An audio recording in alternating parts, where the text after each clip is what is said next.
Brent. We're moving Good. slow. Yeah. Okay. It is 8:30. I call this meeting of the Riley County Commission to order. Please, everybody join me in the Pledge of Allegiance. I pledge allegiance to the flag of the United States of America and to the republic for which it stands, one nation, under God, indivisible, with liberty and justice for all. All right, good Thursday morning, everybody. Good morning. Let's say welcome to the second half of 2021 officially. Yay. First half's done with halftime. Where'd it Kind of go? move on to the third and fourth quarters. Where'd the first half go? Pretty quick, which means the second half will go even quicker.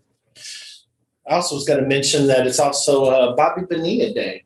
Oh, really? As a baseball fan, remember Bobby Bonilla? I remember him. Signed the most lucrative contract in baseball history to retire of almost $30 million. He gets a payout of almost $1.3 million on July 1st from 2011 all the way out to 2035. I did hear a story about that. If I ever need an agent, I'm going to find out whoever negotiated that Yeah. contract, and that's the person who I'm hiring. So, yeah, just a little baseball tidbit here this morning as we start the second half. I saw of something 2021. about Bobby Bonilla, but I didn't have, let's just scan through it too. Yeah. What it was about, but I forgot that. I remember They now. didn't want to pay his old contract, so they told him if you retire, we'll pay you $1.3 million for 20-something years. Seems legit. Okay. Yeah, I'd like a contract like Me too. Yeah. Yeah, me too. Especially when I'm would have been in my late 30s at that point in time. That'd be a great retirement gift.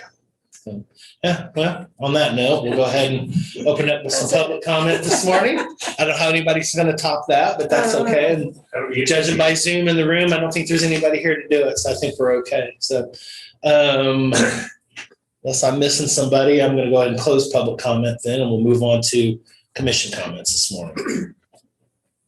I'm sorry, Commissioner King. After our meeting Monday, I had talked to John Ellerman about a citizen's concern about Keats Park. We'd started relocating playground equipment, and they thought it seemed to be going too slow. But he said they are getting some new equipment and stuff, and I was going to talk to David Wallace later. I didn't get hold of him yesterday. They got away to see how it's going. Later, I met with Russell Stuckey about the recently retired volunteer. I've got something to say at the end of our meeting. I've got a discussion about that, just the stuff that we talked about. And while there, though, I had a long discussion with Russell about a lot of stuff going on in the fire department, what they're doing, and some of the new things they're working on for the future, and just kind of got, like I said, I just stopped in for a short meeting. We ended up a long time going into all the stuff going on. Funny how that works out. They're working on a lot of different things, a lot of good stuff going on there. Yesterday I went to the recently completed firing range, the open house there. They had officers there explaining how each of the ranges work and how they're used to better train the officers.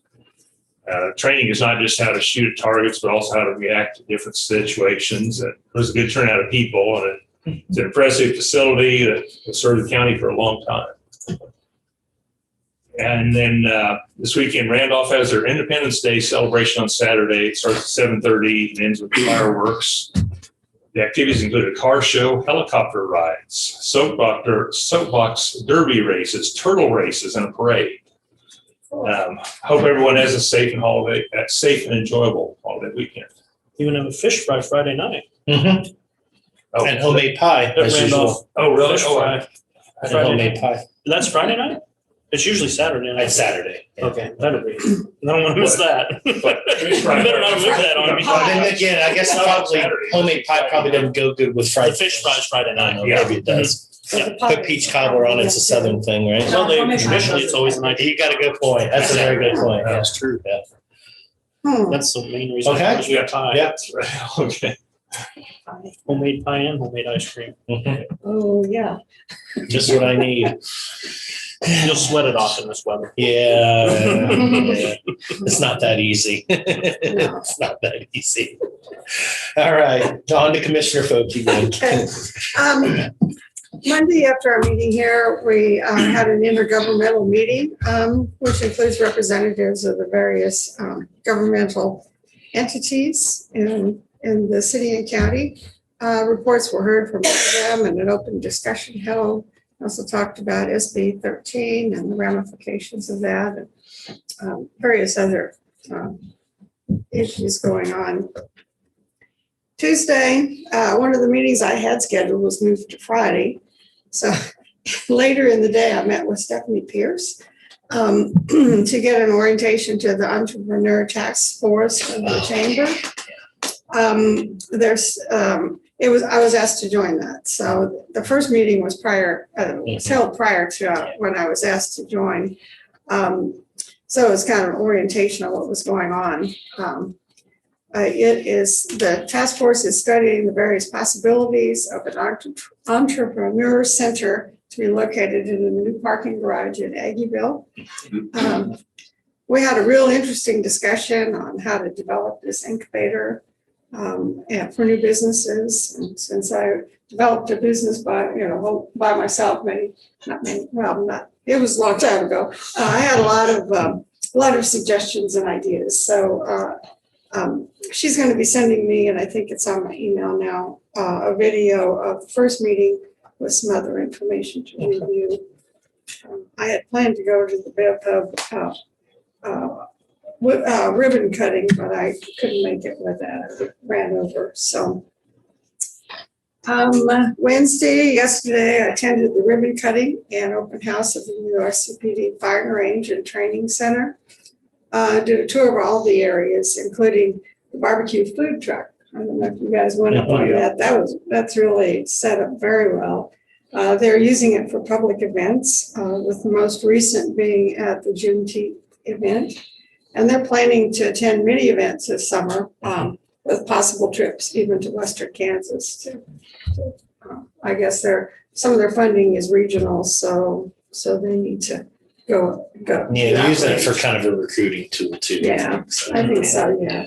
Which is really a good idea. I love it for PR for them. So, continuing to go through budget requests, and I know I'm going to need some help with that. I understand that everything Takes is time. pretty overwhelming.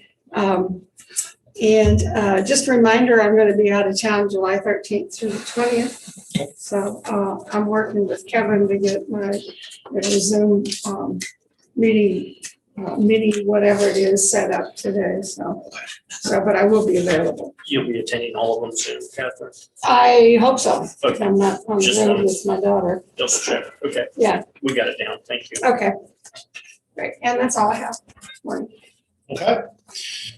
Well, most of what I've done has also been mentioned, but I mentioned a couple extra things. Of course, Monday afternoon, we did host the intergovernmental meetings, which Riley County is doing for 2021. As usual, it's always good to get an update and progress on what the local entities are currently working on, the progress they're making. Though I've gotten to see the presentation several times, it was good to hear from the chamber and getting another presentation on the business conditions report. There's a lot of valuable, useful information, both positive and somewhat negative too, but kind of gives us an idea of where we're at, the things we need to work on, and the things that we're doing good. So certainly appreciated that, and had quite the conversation on the dark store. I don't know if we intended for that to happen that way, but it did. So it is what it is. That's going to continue to be an issue as well, and further discussions will also need to be had there, obviously. I look forward to hopefully getting this meeting back in person as we will before the COVID-19 pandemic, but we need to be cautious, I think, on that one. And I think if there's one of the meetings we do virtually, from my personal perspective, this is one that could certainly stay virtual and I'd be okay with. But we'll continue to talk and figure out what direction to go and leave it in a good spot for whomever's taking over those meetings next year. So. And Wednesday morning, as the other two commissioners attended the ribbon cutting and opening ceremonies, open house for the training and firing range over in Zendale. Appreciated the opportunity to say a few words on behalf of this project for Riley County and the work and the progress. The unique process, I keep using the word unique, that it took to get through all that, and with the pandemic and other things that popped up along the way. It was a tedious process, but one that we worked through, and one that everybody's patience and benevolence and everything else got us to where we were at yesterday. So appreciate RCPD being patient because they were kind of in limbo and in transition with being able to do what they needed to do. But maybe with the pandemic, they kind of worked out because they couldn't do a lot of things in person. So maybe there's plus and negatives there. But anyway, it's done. That's the point. It's done, and I'm thrilled with the finished product. I think it's first class. Top notch was the term I think that was tossed around, and I think that's pretty adequate. I think when people, other departments, whether they're municipal law enforcement or sheriff's departments, maybe around the area regionally, look at doing something similar, I think they're going to use this as an example. So we should be very, very proud of that. And it'll be a very valuable commodity for RCP and their training regiment and being able to protect and serve for decades and generations to come. So very, very, very happy that was taken care of. Lastly, for me, I listened in on the Council of Foreign Affairs latest presentation yesterday afternoon on migration trends and along with the United States immigration policy. That's continues to be a very concernable issue at the national level in particular. I don't see that going away anytime soon. This focus wasn't more on the issue itself, but kind of a town hall conversation that kind of featured different points back and forth, but several different people, including Teresa Cardinal Brown, who's the managing director at the Immigration and Cross-Border Policies at the Bi-Policy Policy Center. I didn't know that even existed. That's something I'm going to check out later. J. Charles Johnson, partner at Paul Weiss, Ruffkind, Wharton, and Garrison LLP. I guess that's an attorney law firm, but he never actually said what they work on. I'm assuming it has something to do with immigration, judging by his conversation. He was pretty knowledgeable. Let's see who else was there. Oh, he was also deputy secretary at the National Homeland Security from 2013 to 2017. So that may play a part of that knowledge as well. Shannon O'Neill, vice president and deputy director from Nelson and David Rockefeller Studies. She's also the senior fellow for Latin American Studies within that group as well, talked. And then the current president of the Council of Foreign Affairs, Richard Hayhouse, kind of presided over the discussion and added some comments too, and kind of a different approach to this particular conversation. So it was interesting. Had time and got the invite, so I figured might as well. So anyway, that's all I've got. Did want to point out Ogden's also having fireworks and some activities over there Friday night. So if you get a chance to get over there, check that out. Weather's supposed to be pretty nice for this time of the year for those sort of things. And they're really looking forward to having something downtown and trying to get the community together. I don't know if I'm going to be able to make it yet or not myself, but check that out if you don't go up and eat fish at Randolph, I guess, and pie, maybe too. So that's all I got this morning. Ready for business? Yeah. First item we have is Riley County Personnel Action Forms. Aaron Bauer, COVID-19 Contract Tracer, Separation of Service. Travis Johannes, Public Works Operator 2, Public Works Department, Separation of Service. And Cassandra Pasopio, As Needed Museum Assistant, Museum Department, Separation of Service. All three, please.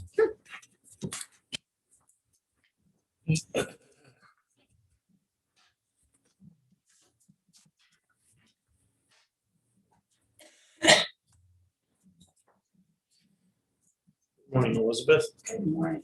I took note the other day when we were talking about pie, that's another thing we really have in common. I didn't say, I'm not a huge sweets person, but I like a good pie. and the homemade ice cream. I didn't mention to you, that's like literally the only reason I want to go to Nebraska for the 4th is, the church does. Yeah. And I'll get it coming up because it's my son's birthday, July 7th. My wife always makes me an ice cream. So, morning, Michael. Thanks, sir. How are you? Good. How are you?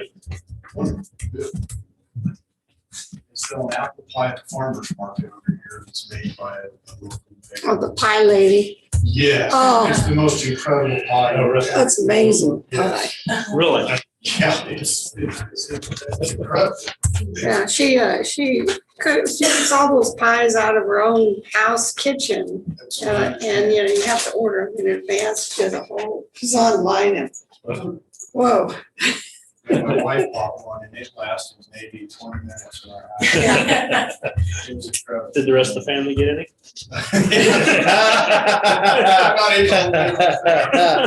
Nice. I think the girls and the wife had the best before the.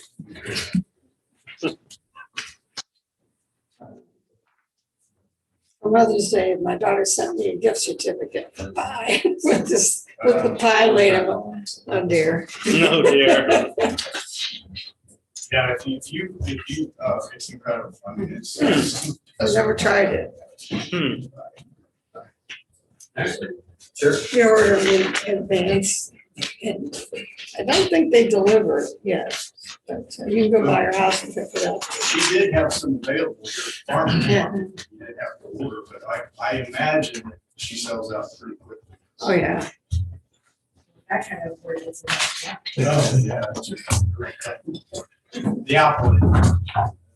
Apple, you know, or chocolate pies. Next, I have Commissioners' accounts payable and payroll. Motion, please. I would make a motion to approve the payroll accounts payable. I'll second. Okay, it's been moved and seconded on payroll and accounts payable. All those in favor? Aye. Aye. Three documents, all three, please.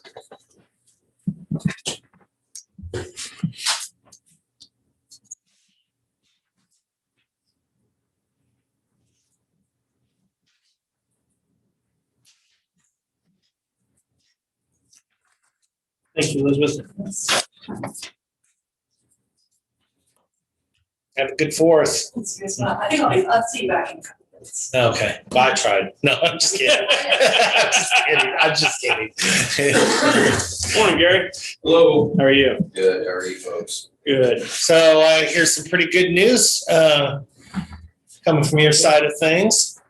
I have a full carnival and fair this year after all, huh? Yeah, Danny called me on Sunday afternoon. Told me that he had subcontracted with another carnival company who did have labor and rides to bring. So I had to get clearance through the fair board. They all overwhelmingly said yes. And so, you know, we kind of shift a lot of things around. It's a good thing. So. Mhm. Good You deal. got more vendors signing up too then because of Yeah, and that? we opened the vendor deal back up because we had sent letters telling them originally that we weren't gonna have a full carnival. Things changed, we let them know we did, and now we're getting emails. It's good because I had to kind of let my wife and daughter down because they're hoping for a corn dog at the fair. And I said, well, There will be. maybe not. And I said, now, yeah, so. So Bob Hollander, who is from Oklahoma and has a booth, he'll have all that stuff and I don't know, we've got a couple of, like the guy who did smoked turkey legs a couple of years ago, he had a tremendous career and really want to come back. Now I haven't heard from him, so I don't know. if he's got it. Yes, we'll start with that. That's good news. Some of them probably have already made other plans in the meantime. so. Right. That's saying the fair. And it also helps out. Smoked turkey Smoked legs. turkey. Yeah. Business. Then corn. That's true. Yeah. that Funnel corn cake. is I always have to do a funnel cake. Corn dogs, I can. I think Vista maybe has spoiled me on corn was gonna dogs. say, Vista. Yeah. Go with healthy deep fried candy bars. Yeah. I've always wanted to try one of those. They're good. Are they? I've never had, but like I said, I'm not huge on sweets and that just almost sounds over the top to me. County fairs in Kentucky also include hot boiled peanuts. Oh, yeah. The weirdest is deep fried butter. Yeah. Yeah, I've heard of it. My arteries just got hard. Just stops your It heart just as soon as it stopped. Fried Twinkies or. Yeah. Uh-huh. I just don't, Oh, that's good though. I never tried. Oh, you should. Yeah, me neither. You should. I know it sounds horrible. Good. The Twinkie, maybe Oreo. The texture of that just doesn't sound appeasing. Butter, no, that's like instant diabetes. I'll take a pass. Thanks. Well, when you're all done drooling, I'm ready for the minutes with the board. I don't know. How does one go on after this conversation? Well, fortunately for everybody, I actually have them pulled up this morning, so we're good to go at least there. So we'll go ahead and move to page 1 to start. Long list of people, but keep in mind that's from the intergovernmental. Page 2. page 3, page 4, page 5, page 6, lastly, page 7.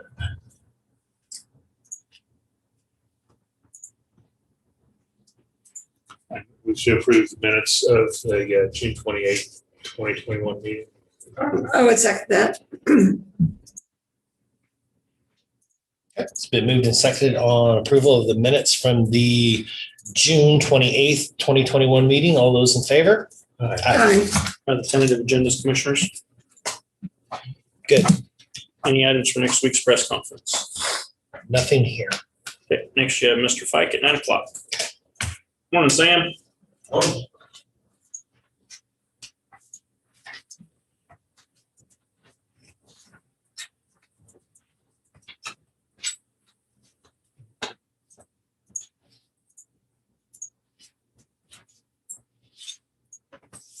Sam, I don't think our meeting will be exciting as last night.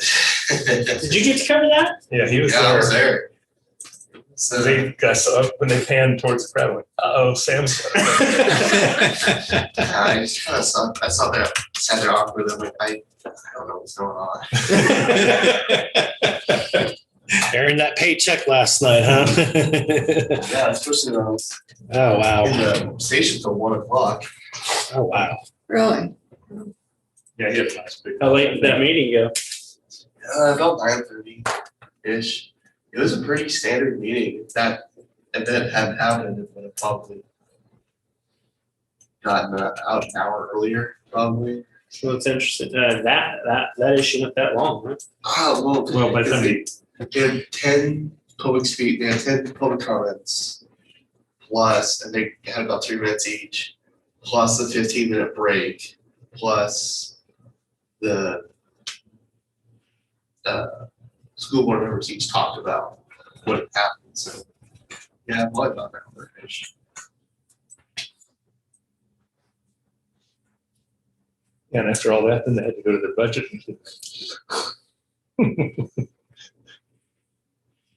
Must have made the budget seem like fun. Exactly. The budget would have been uplifted.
So it's great news on the carnival and fair, but that didn't help your parking situation any. No, but I think we're going to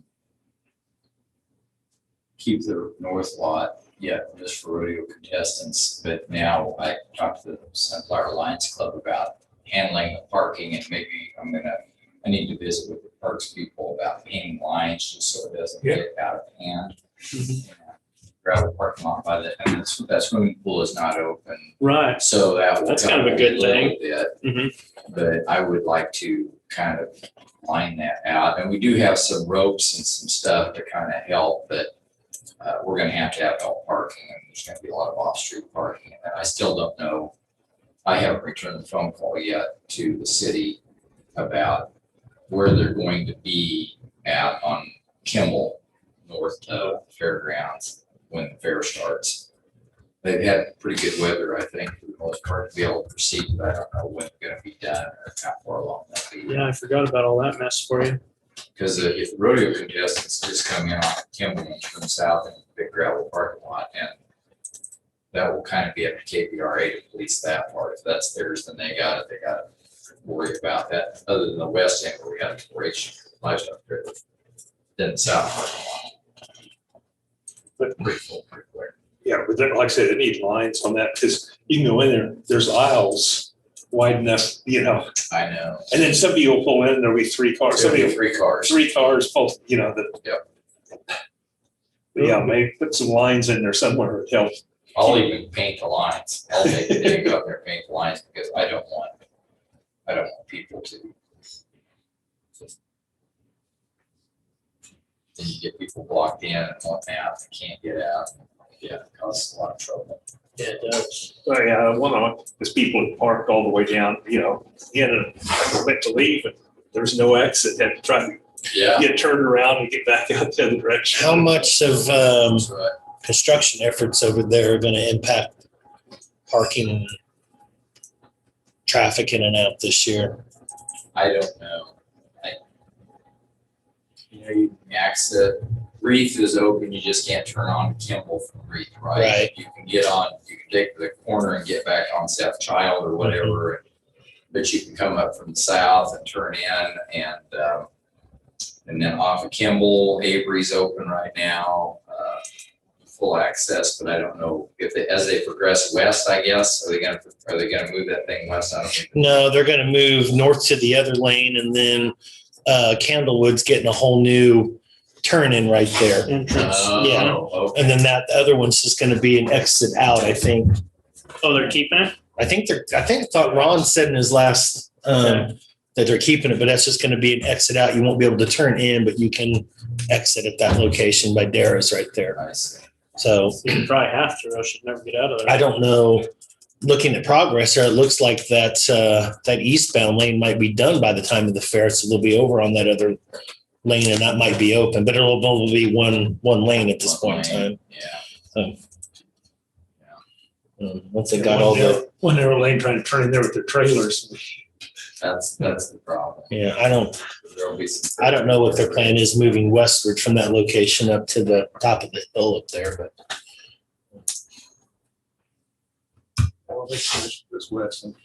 I think it's going to pretty much stop right there for the moment. I don't know what the base looks like going up that hill. That would be the, and then when they started working on sections of Kimball, it's always getting down to base and realizing, ooh, it's not good. We've got it opened up. We've got at least, we can't just, You got another foot. Yeah. yeah.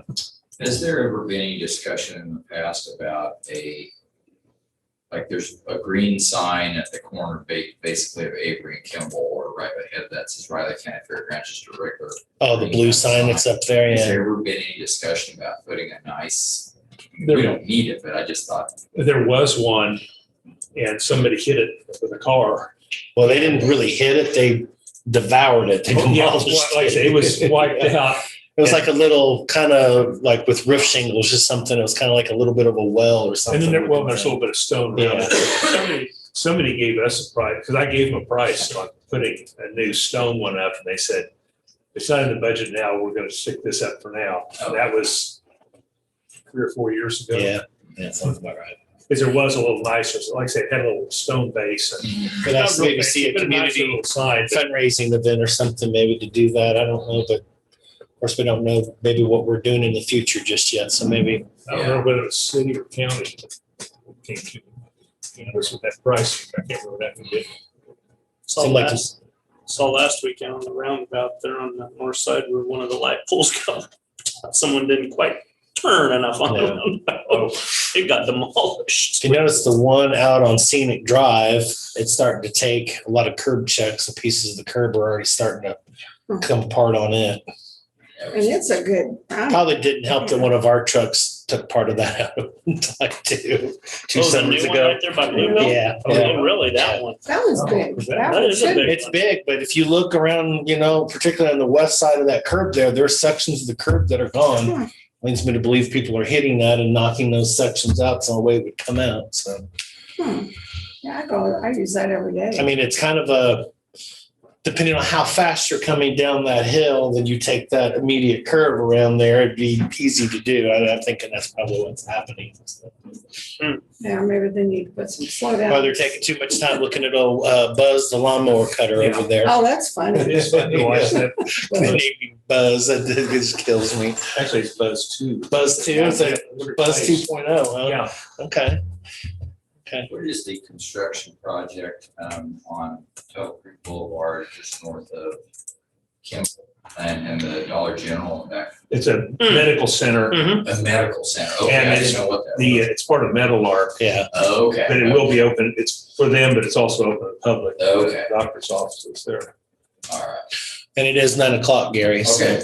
we'll let you give your All right. budget presentation. Thank you for having me here and official filing of the budget today. And sorry for the misunderstanding on Monday, but the budget basically is as per the directive or the email that we got for appropriated funds to remain flat. That's what it is. So we have approval from the board, my board, and from my area director, and I think you all have signed copies. That's what the image is up here of our county appropriation being $599,645, which that would be, I think this would be the third year that we would ask for the flat funding. And so I'm just here for you. And then of course, by law, as Clancy told you, you have 10 days to act on it.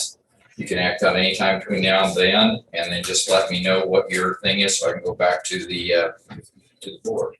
So I guess I just ask you if there's any questions. I will mention K-State has told us that their 69,420 that they're giving us is what they, gave us last year. Well, actually, they shorted us a little bit because of money. So we made that up out of our own budget and we're able to absorb that. So, but they promised me this year that we're going back to what they gave us the year before. So basically we're flat.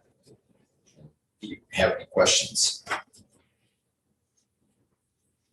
This is one of those unique budgets, just have those statutory requirements, and appreciate you coming back and going through the formal process as needed, and for understanding the current, I guess, financial situation we're in and keeping the budget flat. I know it's not easy to try to run everything on that, but it is what it is. So hopefully the future will improve and we can improve on that. Okay. Need a motion, commissioners, to approve this?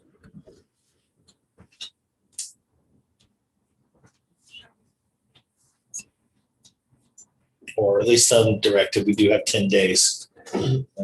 Yeah. We typically do as it's presented, but have that option. We can wait if the board would like. Entirely up to you. I'll go ahead. Pardon me. Go ahead and move to approve the extension budget for 2022 as presented. Twister. Yeah. That was bad. So Yeah. I would second that. It's been moved and seconded on appropriation for the Riley County Extension Department for the fiscal year 2022. All those in favor? Aye. Chairman, please. 3 spots. Chairman? I'll get the hand warmed up this morning. Thank you. Thank you, Thanks, Gary. And Rich, do you want me to I'll come down and get a copy from you later Okay. on that? Yep, Okay. that works. Thanks. Thank you so much for your time. We'll talk to you later. Good luck at the fair. Thank you. We'll need Yeah. a bit of it. Should I ask them if they have the parking situation taken care of for the rodeo? Have you heard? He was talking about it. Was it? Yeah. Okay.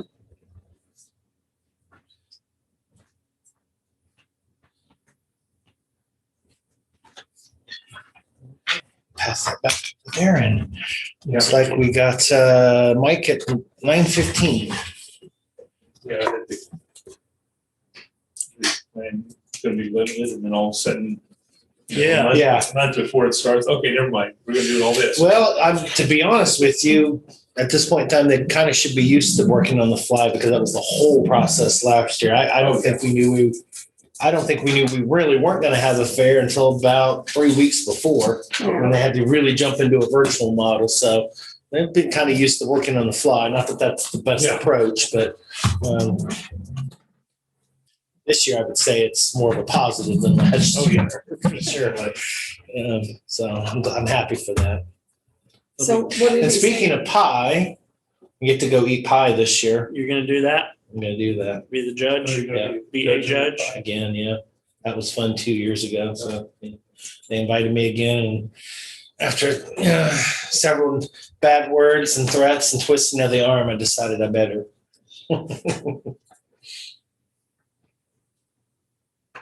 We have to not eat anything for a couple days on that one. So, I had a pretty good strategy. I just took a few bites here and there and not like eating slices of pie. So it worked out pretty well. I talked to people who did that prior who've done other things and then Yeah, made you themselves wanna kind of sick. pace yourself for sure, Yeah. or else you wouldn't want There to. was when I saw the tables, there was a long list. So I was like, ooh, boy, this will be interesting. 2 years ago, it was strawberries and mixture of strawberries. So different types of strawberry pies. And the second part of it was, what can you mix with strawberries? It was interesting.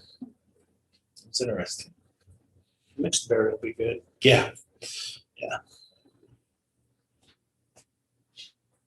If anybody wants, doctors, diet people want to complain, I tell them it's all fruit.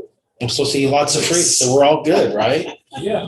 My favorite one's even supposed to be extra good for you because it's blueberry. That's my favorite yeah. berry pie. I don't think Blueberries that are has supposed to be really good for you. sugar in it. does it? Exactly. And it's got the natural fruit's got that natural sugar. So they tell you that the fruit that you eat during the day, you want to eat during the day. You want to eat mid-morning to early afternoon or late afternoon, early evening, in that time frame. So your body expends the sugar. But if you do it too early in the morning, it doesn't stimulate the metabolism. If you do it too late, it slows down the metabolism. I think they just overthink that. I think is what I've come to I have my conclusion. piece of pie about 8 o'clock in the evening Yeah. before I go to bed, So my snack. before I go Judge, to bed. barbecue, I've been barbecue a couple times. So that would be tough for me. 'Cause that'd be one where I have no control. Well, and like I say, because they're going to bring in, Yeah. and this was at Riley, I don't know, 3 years ago. There's 3 different categories and 6 or 8 in each one, and you got to pace yourself because after a while, I'd be a tough barbecue judge because I'm kind of a barbecue snob. it was. I'm picky on my barbecue. I told my cousin back home in Kentucky who's got one of those barbecue kind of trailers that he takes around and stuff. And I told him he's got a lot of work to do. He took offense to that. I live 2 hours from Kansas City, my friend. I just tell it like it is. The second one we did was up in Leonardville, and they had sides, Mhm. too. Oh, gosh. And Why you go through that? and people, everybody was trying different unique ones. There was Unique ones. some different things that didn't take too many bites. Everybody has different tastes.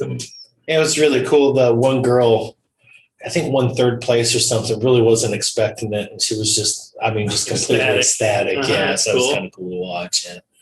She's like, Thought I she worked really all. didn't stand a chance, but she Yeah. was better than she gave So her. I had to do it 3 different times because the first 2 didn't turn out. We spent all afternoon and I was crying and I was like, It was extra. and it was unanimous too. It was unanimous when we came to that decision, So it was, she was just happy. That's good.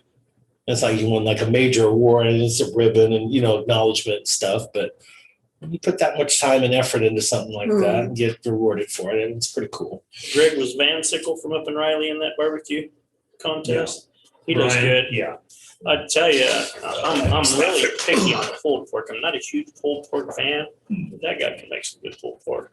And the thing, because I've always liked, Kansas City style, Mm-hmm. the Carolina, the vinegar type. Vinaigrette. Never, Yeah. but he has some because it was for some of the teachers one time down at their house, and he had some of his own that he makes, and that was really good. Like I say, Right. usually that type, what they call Carolina type. Pulled pork's one of the That's- last things I'll get, but I had his, and oh man, it was good. Yeah. On his side, he had a mac and cheese, but it had like 5 different types of cheese. Oh, really? Flavor. I mean, it was And he's a really nice guy. yeah. Super nice guy. And his dad was a woodworker. You've seen Wayne's stuff? Have not.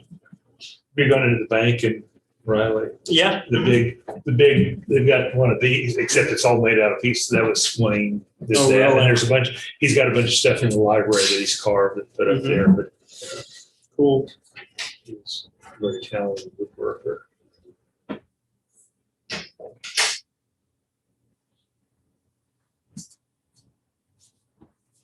Now Brian's on city council right now. Oh, is he? Yeah. Didn't know that. Somebody had to leave. We twisted his arm a couple times. I was gonna say, someone would have had to have twisted Brian's arm to do that, because that's not in his DNA. No, he wasn't. Finally came to a couple of meetings. Of course, the first meeting he came to was one we had thing we never had, big conference thing. Because we've never had that many people meeting. It was people had heard something that was completely wrong, but no, that isn't what we're doing. Oh, but rumors started going through. He was thinking, oh boy, what'd I get into? But then he came to the next one. Oh yeah, so he's done a good job. Jenny probably did some arm twisting on that too. Maybe so. But he signed, of course, none of them signed up to the election this year. Mm-hmm. But I was talking to Jim, and he said they had all said, yeah, if you write me in, I'll do it again.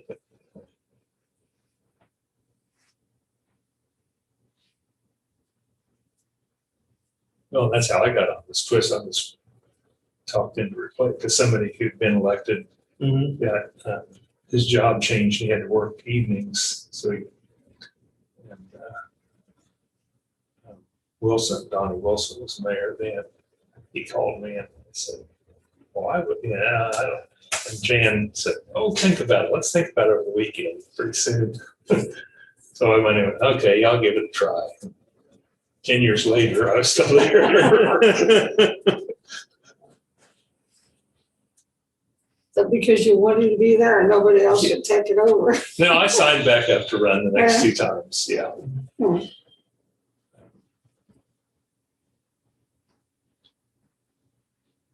But yeah, there was seldom enough, Sorry. more than people.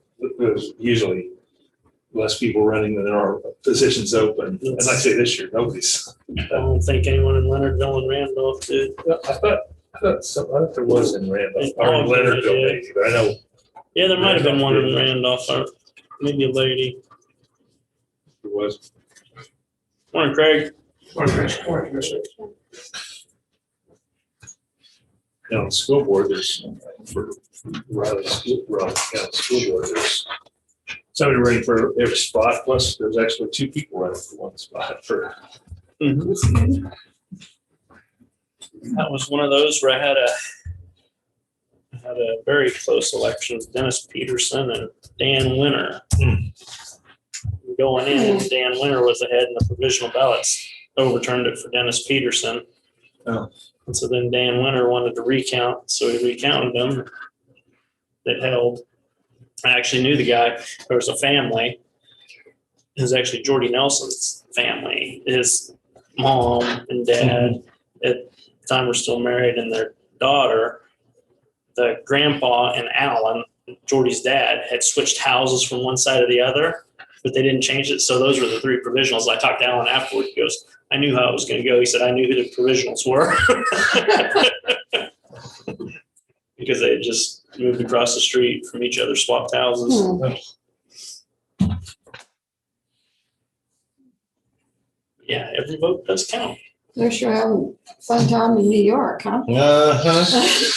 I bet you I have a know, good time I with know that. exactly what they did. I know exactly what they did. I mean, everyone. I think does. everybody's arguing whether or not that was intentional or a mistake or not. I think No that's the matter, truth. someone's going to say that, Yeah. but all they did was ran their test deck and they forgot to clear out the equipment. Mhm. That's what you do. You Yeah. clear it out, and then you run another zero tape to be sure it's zeroed out, and someone dropped the ball there. That's Yeah. what I would bet would happen. Of course, with Yeah. elections, everyone has to make a huge Fraud. deal out of it, but thinking it's something nefarious, but betting that's exactly what happened. The thing is, on the test deck, it's easy enough to know which ones to pull out of there. So But given the semantics of everything and where we find ourselves at, wouldn't you think you'd be extra cautious in doing that correctly and accurately? Everyone's extra cautious, John, but if you knew how many moving parts there were in an election, Fair enough. you have no idea how much staff time has taken so far just on this one. It is intricate. I'm not buying into any conspiracies or anything. It's just I ask questions. I don't know. Yeah, everyone tries, but yeah, what everyone has to remember is all of us are human. Mhm. Yeah, it is 9:15, Mike. So All right. yeah.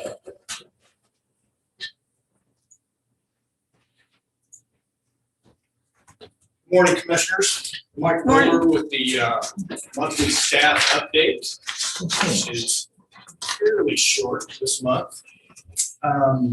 Happy to report that all county roads have been sprayed for musk thistle and bindweed, at least the first time, and we're doing follow-up spot spraying now in the summertime. Township contracts have been completed. There is a misprint there. It says 3 townships. We actually had 4 townships contract with us this year to get that done. And KTOT spraying is continuing. We have to stop before July 1st because of weather conditions. We actually didn't get any KTOT spraying done before July 1st, but that had to do with Mother Nature. So now that it's after July 1st, we'll start for KDOT as we contract with them for noxious weed spraying as well. The first round of mowing on county roads is complete. Normally it can take us clear till July 15th, but due to Mother Nature bringing us some hot weather, one advantage of that is that the vegetation alongside the roads slow down and enables us to catch up. And then what we mow, it actually looks like we've mowed. So, and that you'll see that on state roads as well as KDOT. You'll just notice that the roads look more cleaned up, and that's just because the vegetation growth has slowed down.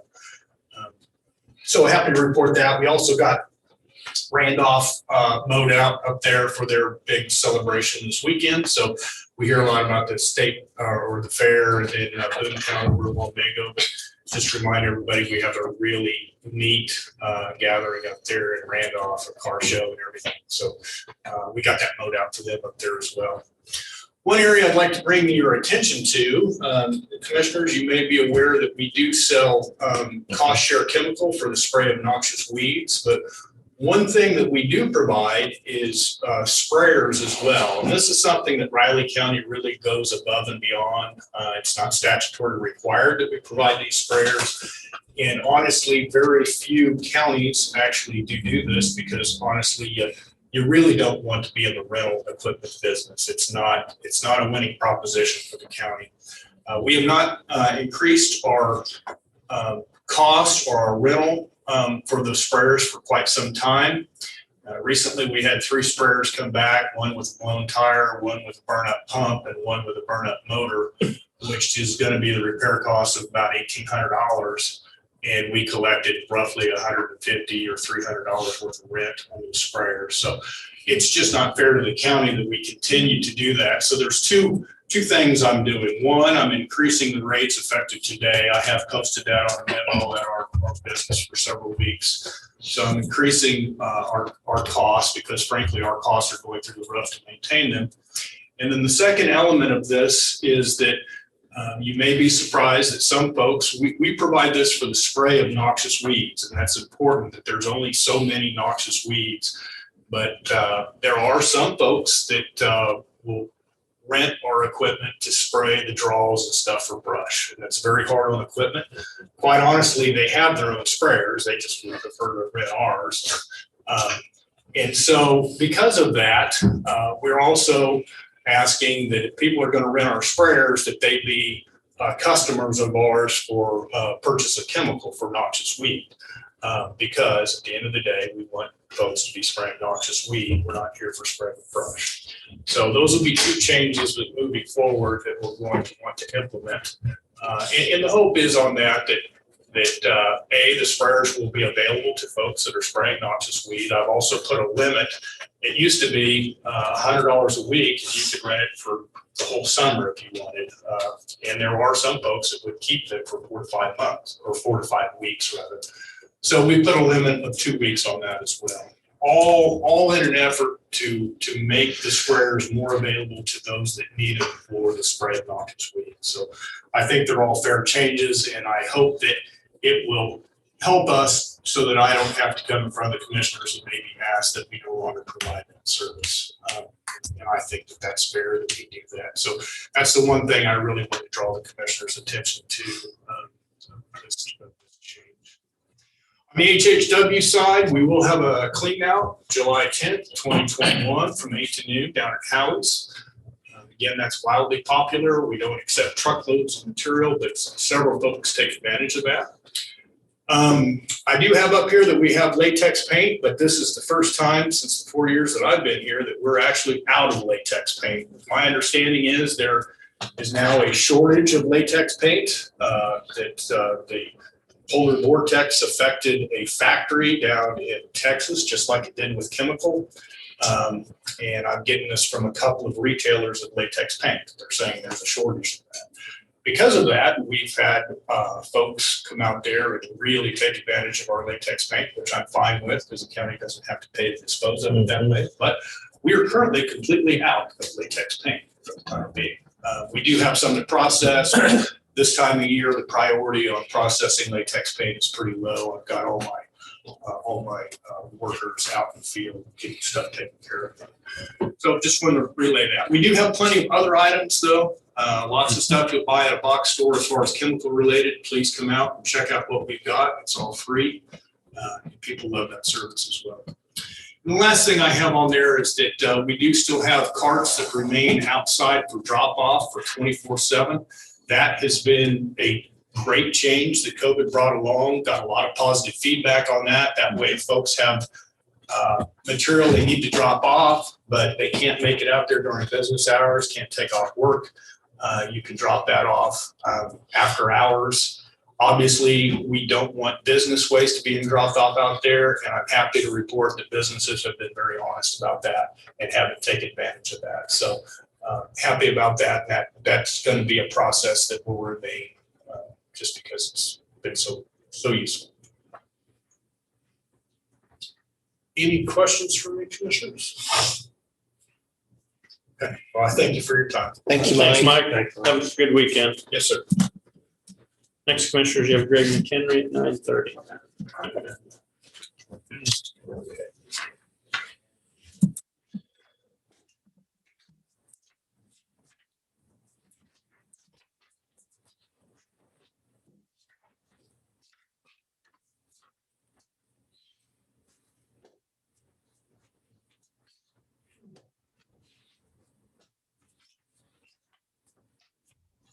Hey,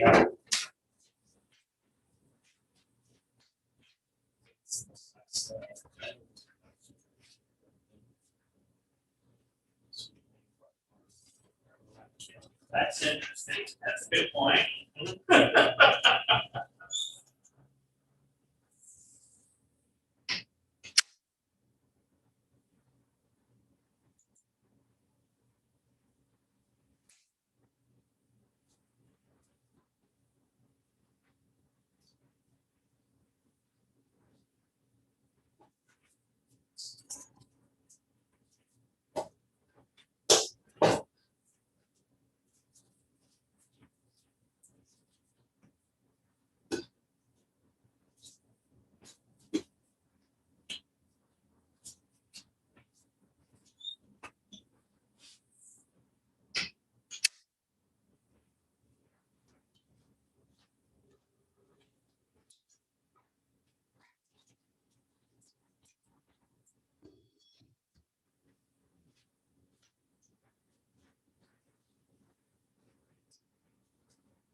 How many new people do you guys got over at the station? Well, just Troy. Okay. We have an intern right now. And then the fall, we're getting Kelsey. Okay. But you're losing Mitch. Well, I would assume like could be working for the university, taking over for Dave as PA.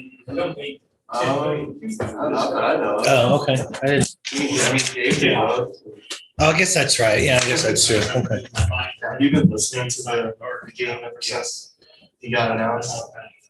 I catch it every once in a while, but my work schedule used to take me up to 3:30. Now I go in earlier and get off at 2:30, so it's before they come on air. But It's been so fun. yeah, really, It's just been like John just gives me. it could be any different when Tyler was on there, watching those two go round and round. We used to play ads for the Nuggets, or Yeah. for the game. And one of my favorite ones was they were talking about the Eclipse, and how Tyler was going to drive like 5 hours north of here to go see it. And then Mitch was, it cuts to Mitch reading the weather, and it's cloudy.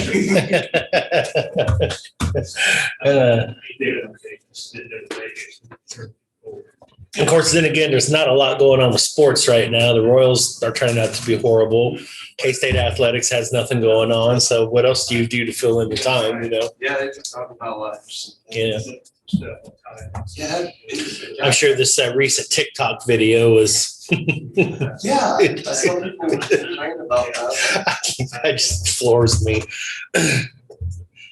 I could see if they were like doing something derogatory, something, I don't know. Just have fun. I know, they're just kids, right? No, like, I mean, if I were coach, I'd make them run stadium stairs for poorly lip syncing Justin Bieber. But, you know, outside of that, I'm not going to pull their scholarship or kick them off the team. That's ridiculous. Yeah, well, last night I got back to the station listening on air. I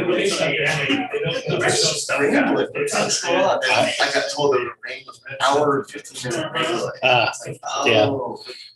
They're talking about X-Files and all that, like the game started at 5:30. It's 10:30. It says rain delay. Right at the bottom of the seventh, I think. Yeah. The Royals come back. I don't know. I didn't hear that part. I kind of just went from being kind of bad to just being horrible. It's not one thing either. And one night they're just off offensively. The next night the pitching just gets hammered and it's just inconsistent. So, Yeah, I mean, morning, Greg. Are you Good. How are you? not too bad? Good. Enjoying the fact that it's not 105 out anymore. Yeah. Yeah. Glad we're not in Portland or Canada. Oh my gosh, yeah. I was trying to do Canadian weather. And of course, they don't do it in Fahrenheit. They use a metric system like I guess everybody else in the world. So it's in Yeah. Celsius. So I was trying to do the conversion. I'm like, no, it's just hot. Well, yeah, I listened briefly last night on the news and it was like, those poor people, they don't know how to handle that kind of heat. They don't have those means. They don't have air conditioning. They don't, yeah. Fans are something they put in stadiums and not in their houses, so yeah. And I have a niece who, and her fiance who live in Seattle, and they were excited that finally Thursday of this week, they're supposed to get the apartment-sized unit, AC unit that they'd ordered Mhm. 3 weeks ago. Yeah. I'd be lucky they're getting it in 3 weeks. Oof. Yeah. Well, they were saying that now it's gonna swoop down on the northeast. Yeah. Which means sometime in August or September, that's when it swoops here, and then I'm not going to be happy.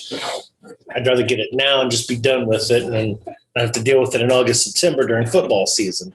Morning, Greg. Oh, but that's not fun. Like the purple tie. Greg's got a nice purple tie on today too. I noticed that early. It's never a bad time to work. Hello? It's not. Purple shirt. I got a purple shirt. Are we You gonna? have Are a we, purple shirt. are we gonna And- skip and a over that? lapel pin. Right. Yeah. I'm kind of a tie guy. I like ties, you know. Yeah.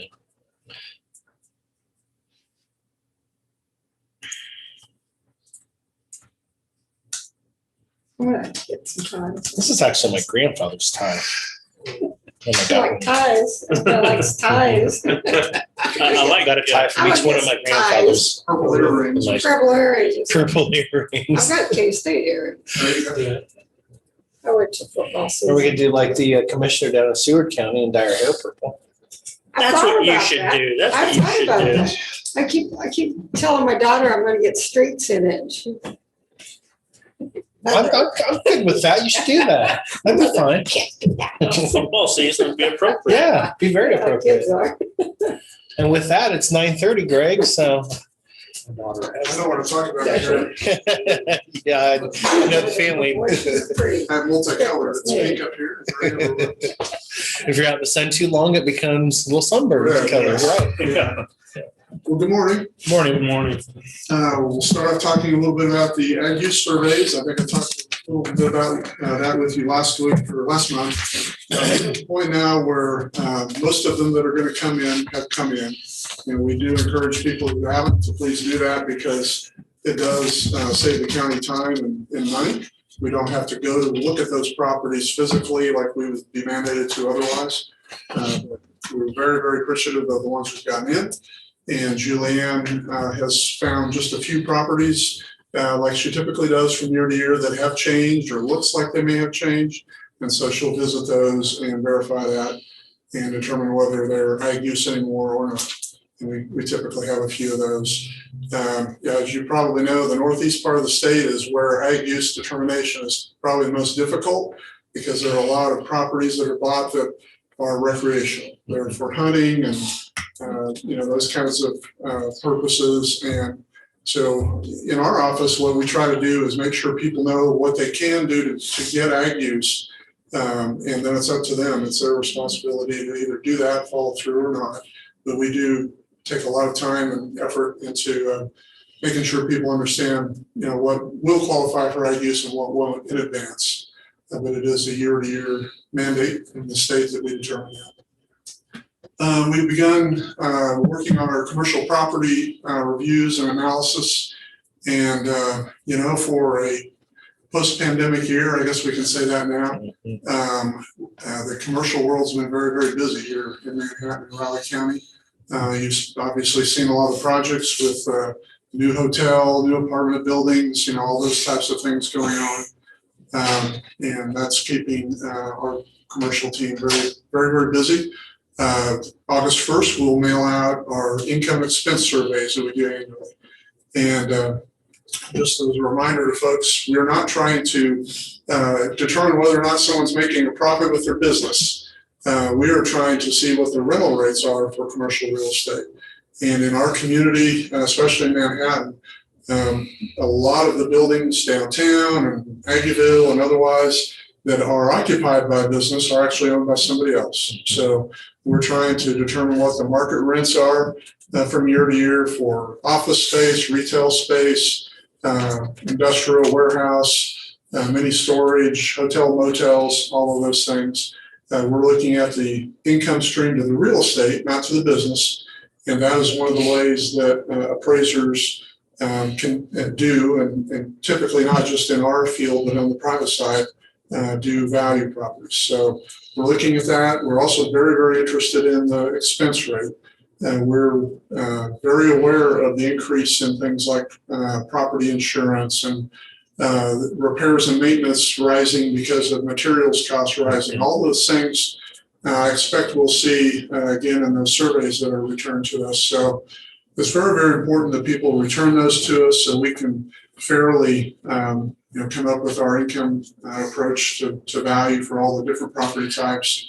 And we'll spend quite a bit of time after we mail them kind of hitting the speakers bureaus and trying to encourage people to participate in that. It does kind of help ensure that our values in commercial properties are fair and equitable. We are going to be holding a disasters damage assessment training jointly with the City of Manhattan Codes Department. You may or may not be aware of about 2 years ago, we got together with them and came up with a plan to do damage assessments jointly. We don't look forward to having to do those, but just given our history with the flash flooding in Wildcat Creek, we had a tornado a few years ago. We've had major flooding issues like in '93.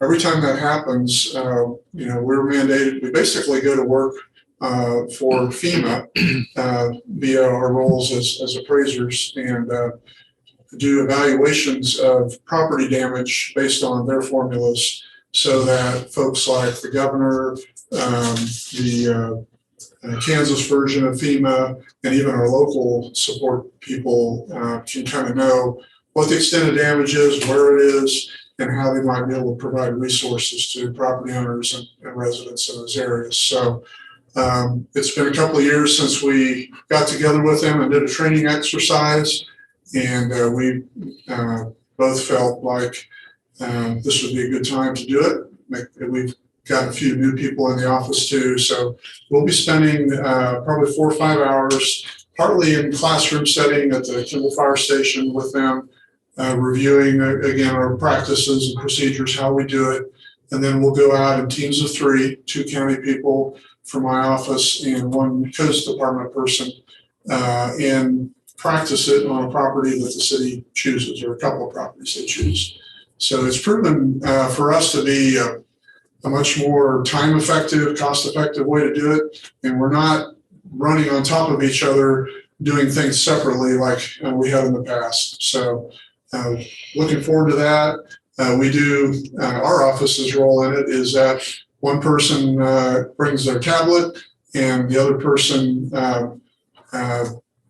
looks at the damage and tells the person with the tablet what to input. We have a software program that's a FEMA program, so that when we get back to the office, instead of spending a day and a half or 2 days inputting manually the data like we have in the past, we simply do a download, and 2 or 3 minutes later, everything's populated and ready to send to FEMA, to the governor's office, and to our local emergency management people. So that's a big improvement over what we've done in the past. And while we're there, the city code officer is looking at the property, deciding whether it can be occupied or not. And what they have I think a 2 or 3 color code system where they'll put a different sticker on the door depending on whether it can be occupied or not, and a few other criteria. So they're doing their job, we're doing our job at the same time, and then we move on to the next property.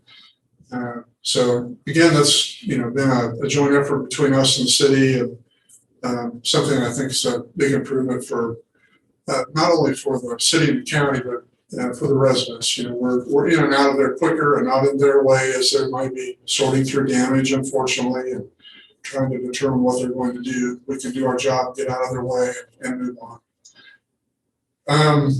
Myself and Councilor Holman actually met with Commissioner Ford and Representative Mike Dodson last week, I guess it was, to talk about legislation and spent some time talking about dark store legislation.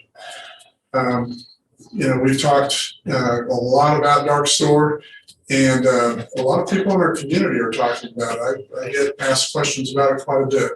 I think in our community, more than a lot of them, people are understanding the impact of it, the tax shift that we talk about, where small businesses and homeowners and other property owners are getting that property tax shift that's a result of the hearings where large, big box type properties see a reduction in value. I've had a couple of inquiries from some local groups to talk to them about it. So I suspect, this fall and later this summer, I'll be talking to Rotaries and Optimists and maybe the Small Business Council of the Chamber about it more, as they're interested in it. It's something the community's talking about. And, I view our office's role as providing the information. We can't change the way things have been headed. But if enough people, enough counties and communities are interested in it, maybe legislatively, change can occur. And so that's kind of the tactic, I guess, if you want to talk it, that we're taking so far. I would also, one of the interesting things that came out of our intergovernmental discussion on the topic is developing what I would call a local public relations strategy.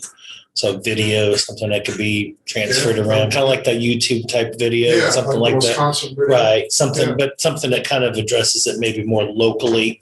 So, when people see that, they can, maybe it's easier to take in, because if you're just talking strictly numbers and percentages, and you lose people. But if you can put a visual or something together that really captures, in essence, everything that's going on, maybe that's something that we need to think about and work on moving forward. And then it can transfer, through social media and website and some other things. Dallas would be a good resource on that. Yeah. That's a very good idea. Yeah, that simple little video that we have on our website, Who Are Appraisers, has been worth its weight in gold. It does a simple job of explaining what we do and don't do as appraisers. So I think a video for this issue would be very well, be a very, very good idea. We are hosting another appraisal class in August. As you know, I try my best to talk Property Valuation Division and Kansas County Appraisers Association into having classes here.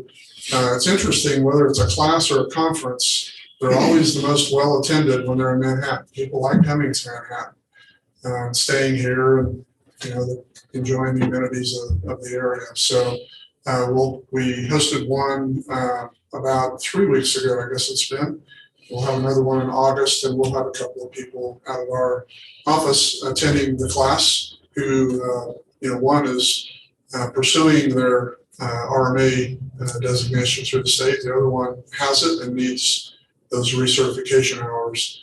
So it saves us money and time of having to send somebody to Topeka or Wichita or Kansas City to take the same course. So looking forward to that, and we'll continue to try getting more of those. Several of us will be attending the Kansas County Appraisers Association annual conference. It's going to be in Topeka this year, KCAA as we call it, in late July. And one of the sessions there is going to be a dark store session.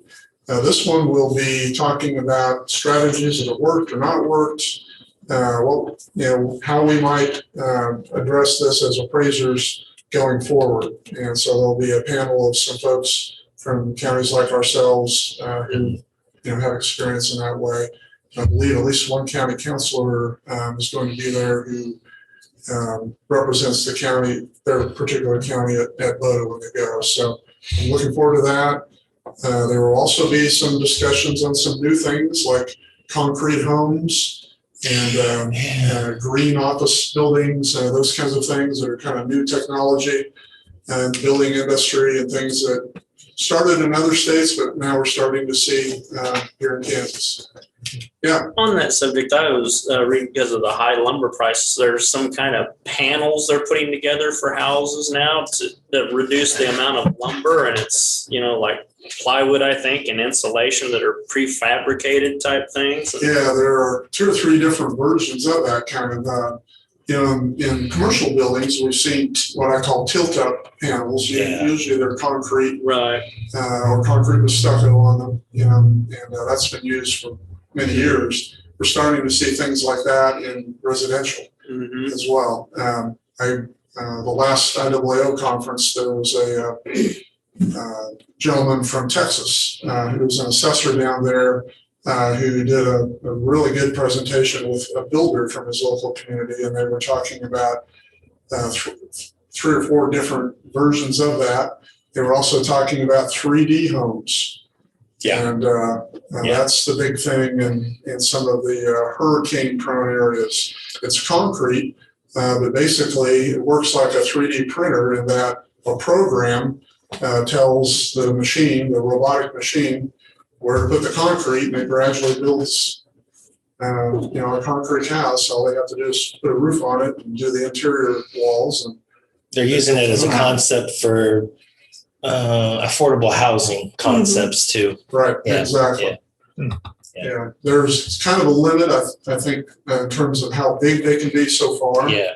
But, that's the latest thing, and it's pretty interesting watching them do it. They had a video of some being built, and who knows, we may see 3D homes in Riley County sometime. ICF is another very popular thing where they use styrofoam blocks. So you got styrofoam on the outside and you fill them with concrete, and on the inside. That's You've already got your- forever. I mean, that's actually what my basement is. We did that 20 years ago. Those have been around for a long time. Well, what they're doing now on the outside of those is those form panels where they're already all put together and they stick to that. Then you just come through and you just seal them up at the seams there, and I was thinking that maybe they use some kind of form of that on that new Express Wellness building down there, because they put it up awfully fast, and they put it up.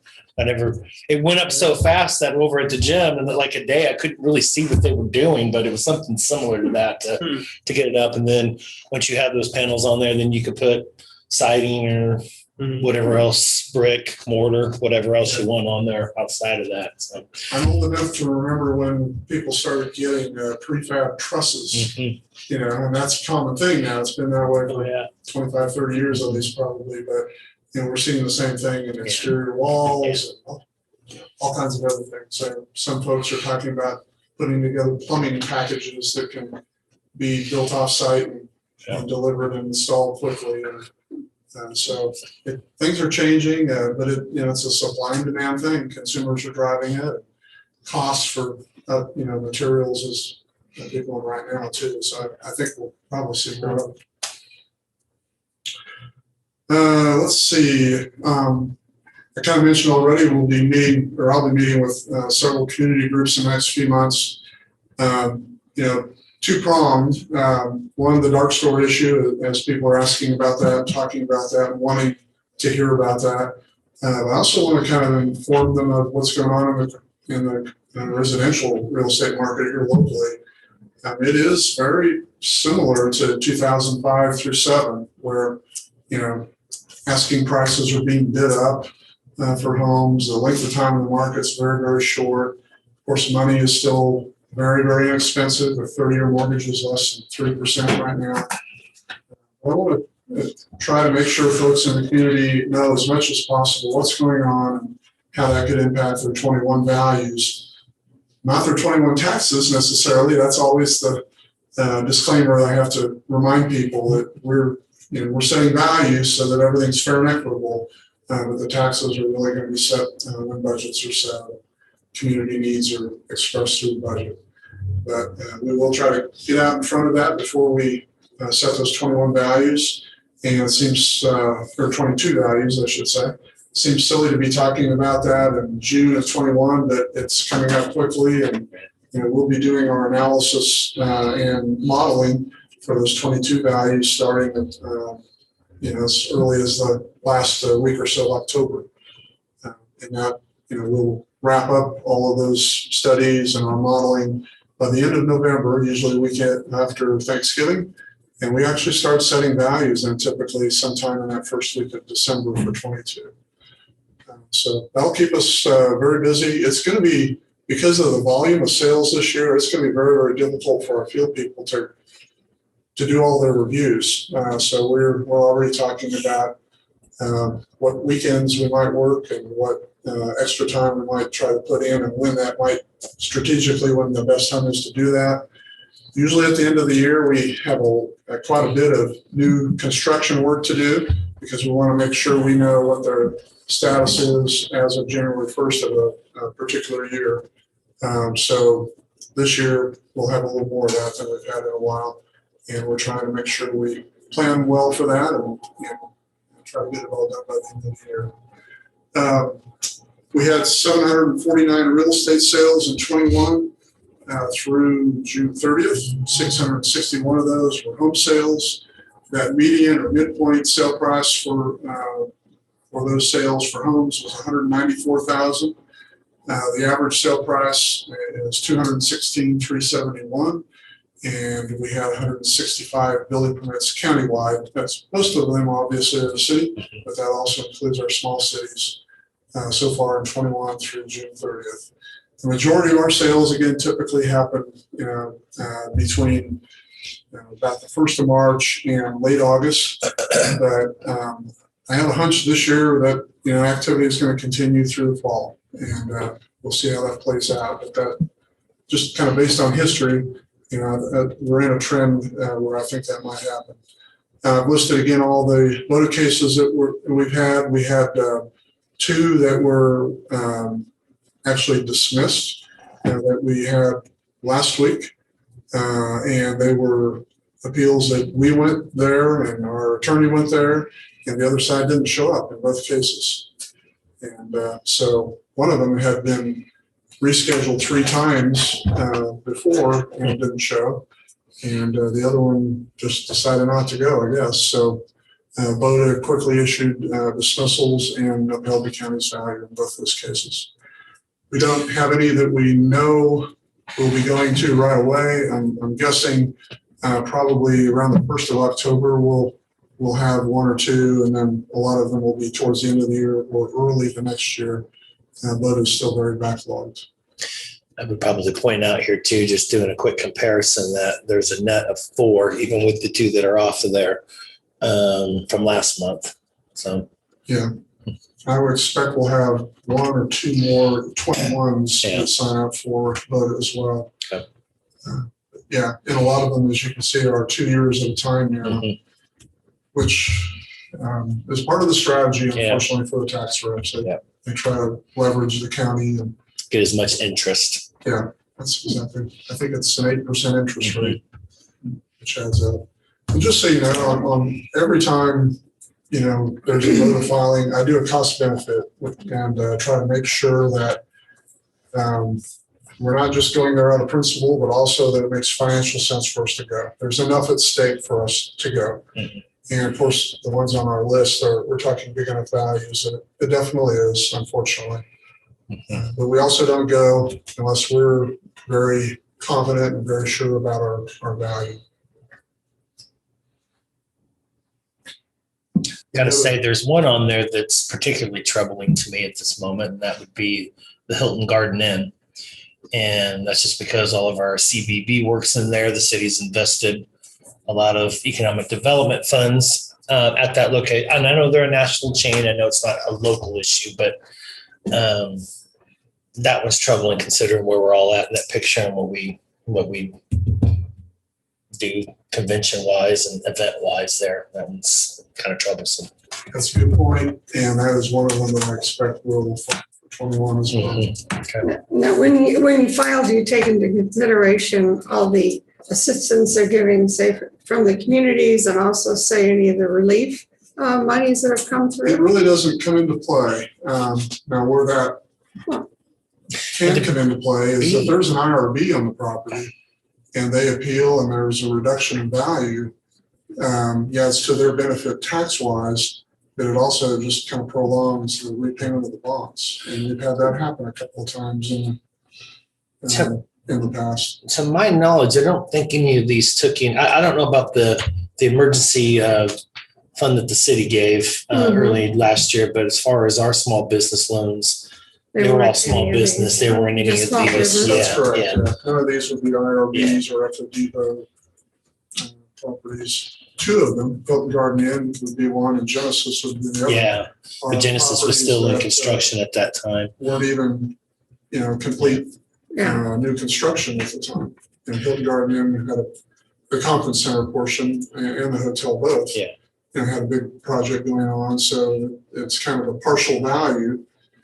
Genesis was not complete as of the first of the year either. And this is the first time in my career that we've had properties appeal that were, partial values. That's something. And in the case of Genesis, they're trying to do other things too, instead of and also becoming non-exempt completely. So if they do that, are they able to sue for property tax if they're non-exempt? And my guess is they'll try it just because that's their nature. That's a good point. They've been trying for, I want to say 4 years now. At least. either be exempt or have some other sort of advantage, I guess. You know, the owner of Genesis has been for many years. The YMCA doesn't have to pay property taxes, and he does. And that's a legislative issue that we stay out of, but it definitely has affected what's going on here and all the other Genesis locations. So we'll just have to continue to watch and see what trends progress with it. Yeah, I'm sure that'll be brought up again this spring. That's all I have today, unless you have other questions or needs from me. Will you be available a little bit later? I will. Okay. Yep. I come and talk to you about a separate issue. Yeah. Okay. Yep. I'll be in the office. Thanks, Greg. Thank you. Thank you, Greg. Next, Commissioners, we have Amanda Sneller at 10 o'clock. Have a little bit of a break. John, do you know if this workout thing was renewed by the RCPD? I don't remember they had like a contract with them for the Oh, physical ed. yeah, I think that wasn't a 1-year deal. I think that was like a 3-year contract. Yeah. So it probably progresses 3 years and then they'll debate on what to do with that. And they're probably using Genesis just because it's convenient. Yeah. Yeah, Yeah. But still, if they're um, doing this kind of thing, I think that we ought to really look at that and say, I hey, you know. don't disagree. I'm not for sure on that. Don't quote me Yeah, on that. probably, I'd like Yeah. to, I thought you might know offhand, I knew though they have a contract in place. Yeah. I can, but it was expensive. I'll put on that down my list. I'm gonna be meeting with Director Butler later on. Or we're trying to anyway. I'll mention that and see. It was like over 3,000 a month. Yeah. It's real high. And whether it's being used. And I don't know, later on down the road for indoor aquatic type of things. I don't know if the city or some other entity signs contracts there to use the facility certain times for that. I don't see the issue of needing an indoor pool going away anytime soon. So yeah, I don't know. Well, that's true, but they Yeah. haven't got it done. No, that's, yeah. So- Yeah.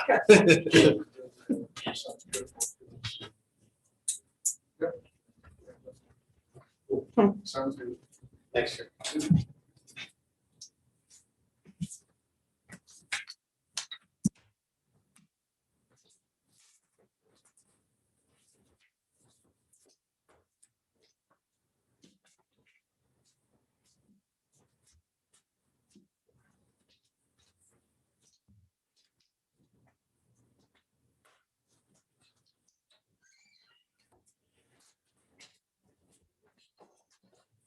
Amanda, it looks like you moved out of that sweltering desert you used to live in just in time to come to our cooler climate. That was insane. Wasn't it? My son happened to be out there in Portland. I think I told you my wife's from there, Yeah. right when that was going on. Bad timing.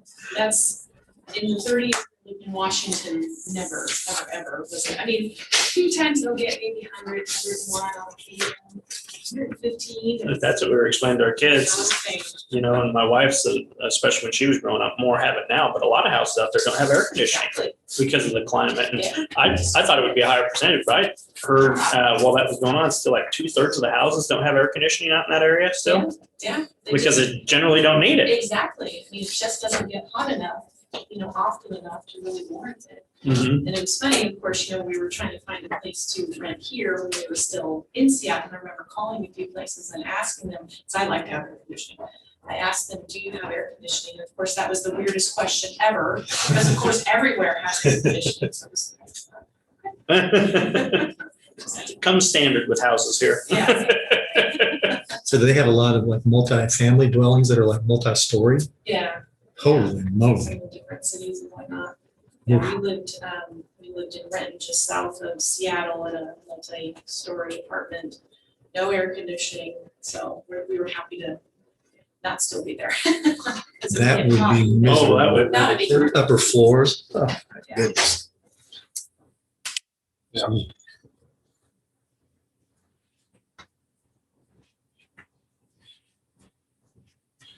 I always thought of that because I remember that reading something about it used to be before air conditioning. The prime office space in like big cities in the United States was on the ground floor because that was coolest. nobody wanted to be in the upper stories. And so they didn't even build skyscrapers because no one would go to the office if you did. No one would rent the space. Makes a difference.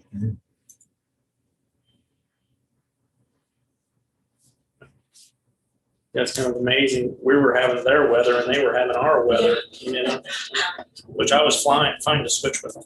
Yeah.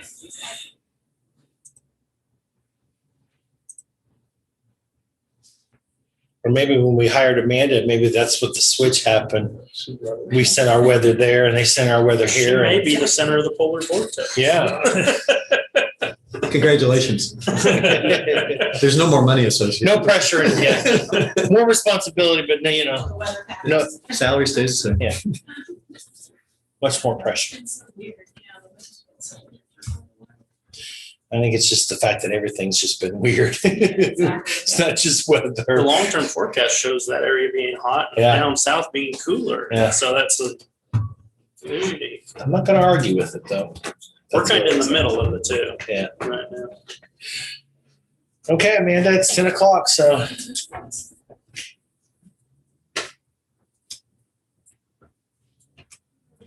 Good morning, Commissioners. Morning. It's Amanda Smaller, Planning Director. So I have some highlights to share with you that I put in your staff update. I'm always happy to answer any questions. And I always like to cover a lot of the same projects, just to keep y'all informed about what's going on. Our LDR, the land development regulations, things have been going slower than we had hoped over these last several months, just with the graphics and transitioning the document. But we're getting a little bit better on track. We have a consultant working to get the document again transitioned into the InDesign. So we hope to have that done in the next several weeks. And then Bob and I will also work on an adoption schedule, a public review adoption schedule with you folks. Again, we'd hope to have the project done in June.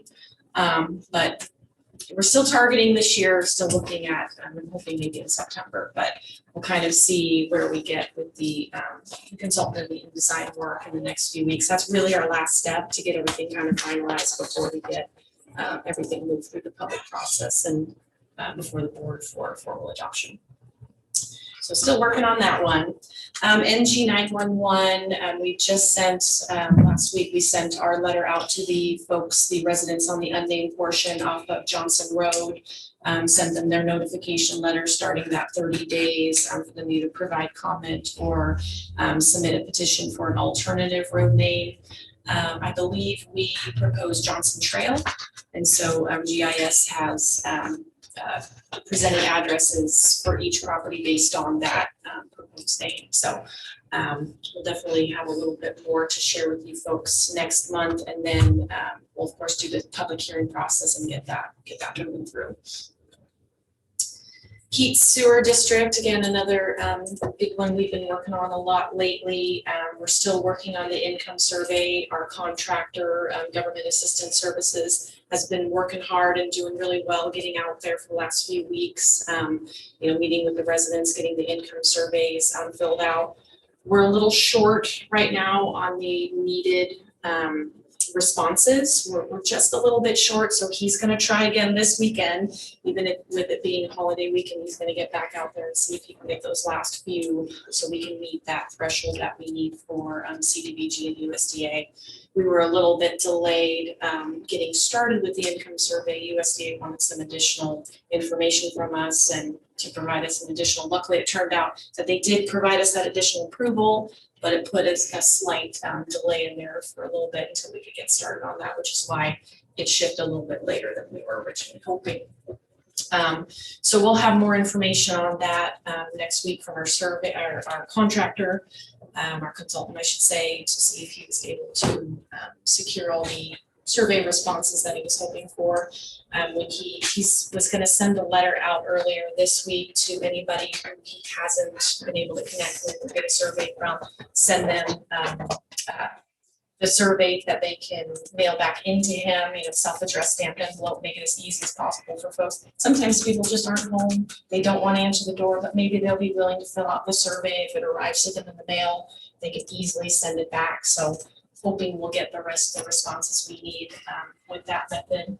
So we'll know a little bit more early next week, and the committee will meet again later next week to discuss, the results of the survey and how we can move forward, both based on those and just the plan of attack as we, because again, we're looking at CDBG, USDA grant monies, so just kind of working the schedule for all of those. Speaking of another grant, we have our CDBG CD grant that will end at the end of this month. We've been able to get a couple more applications in that we're working through, making sure we have what we need, actual new businesses that we're working on helping. And then we're also going to spread, if you folks remember, you approved and signed a letter to spread the remainder of the job retention portion monies out to businesses that we've already assisted. So we are doing that as well. So we really want to spend every last cent that we have for that, in any way we can to help these businesses. So you will likely see in the next week or so some more documents from me for you to sign so we can get things sent to the state for the new businesses. The meals program, I realize I don't think I do that one, okay. We found a few agencies that we can help through the meals program as well. That one we had a chunk of funds left in there as well. So we've gotten what we need from, I believe, 3 agencies that will be able to spread the remainder of that money out to as well. So again, really, really glad we're able to not have to give the money back. We can actually use it to help some of the businesses and agencies. So. Let's see, another one I'll talk about, planning compliance specialist, formerly currently zoning enforcement officer, which is of course Steve's position. We have advertised for that opening a couple of weeks ago. We got that started through those organizations that I have listed there. We've had some response, mixed response, some completely not related to what we're looking for, others a little bit closer. We haven't found that perfect person yet. But we're working on it. Steve has a lot of, luckily he has a lot of connections at the State Association of Floodplain Managers organization. So they're on the lookout for us. So we're seeing what we can do with that. He will be a difficult position to replace. Obviously he's got a lot of experience and a lot of know-how with what he's been doing. So we'll hopefully get some more in there, and we'll get some interviews scheduled hopefully in the next few weeks to get that process going. And I think those are probably the highlights I wanted to mention, but I'm happy to answer any questions you may have or do any research you might be looking for. Comprehensive planning. Comprehensive planning, that is another one that I know you and I have talked a lot about, and I really need to get back to it to kind of formulate a schedule and do some background work. What I want to do this year is like we talked about, kind of lay that foundation to prepare us to really dive into it next year. Something I've been meaning to mention to all the commissioners is I'd like to perhaps take some time at the next county officials luncheon to maybe talk about it. I know that won't be till fall, and I think we'll work out that timing because it is something. Comprehensive plan, I mean, obviously it's about development and growth and planning and all of that, but there are a lot of different departments that will be involved in it as well. I think it's going to be a very useful tool in the development of a facility strategy. So I think it's more than applicable to discuss it. Yeah. So definitely want to make sure, that everybody's aware of, what we're going to be starting doing. Obviously it's a multi-year project. It's a big project. We'll have to have discussions about what kind of assistance, we might need or want. For example, like a consultant, that sort of thing. So lots of that, we'll have those conversations this year. And yes, I do need to kind of get back onto that project a little bit more. So that is kind of my plan. The next county officials luncheon, have that conversation. Sounds good. Sounds good. Anything else?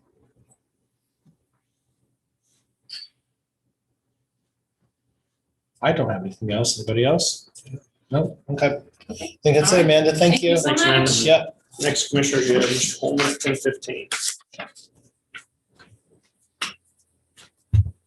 How are you doing on chairs? This one- Cindy's working on that. This Yeah, one, we're gonna bring some samples that Yeah. you guys like. Maybe this will catch up. Yeah, no, needed to be done a long time ago. Yeah. She's working on that. She just happened to be off the rest of this week. Oh, she is, okay. Got a roll of duct tape. Well, that might work. I don't know if duct tape would hold that thing. Okay. I don't, If duct tape ain't gonna work on it, then yeah, it's time to replace them. I know, if it rips my jacket, Yeah. it got caught under there a minute ago, that's not a good idea. No. You don't it's want to be not. buying me a new jacket, so. Oh, you get to buy her a new jacket. Somebody, the county does. Great. Last time I checked, I don't think wardrobe maintenance was part of the expenditures. There we go, increase the commissioner's budget again. Yeah, this jacket would increase it quite a bit.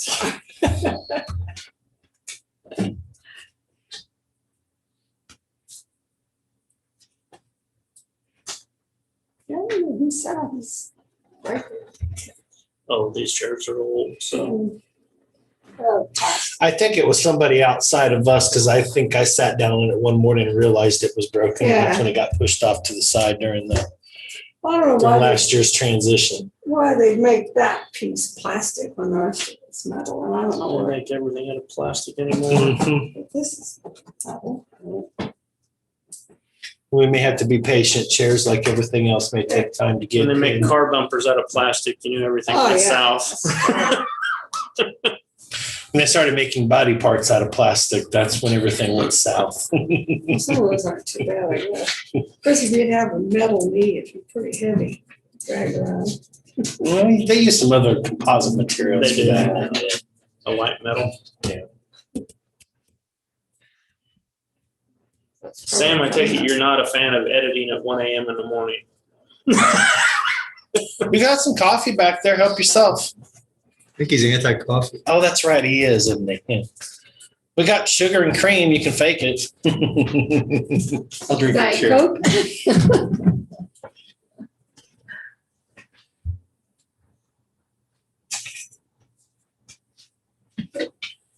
Well, if you're looking for entertainment, probably the rest of this meeting probably ain't gonna satisfy that requirement, so.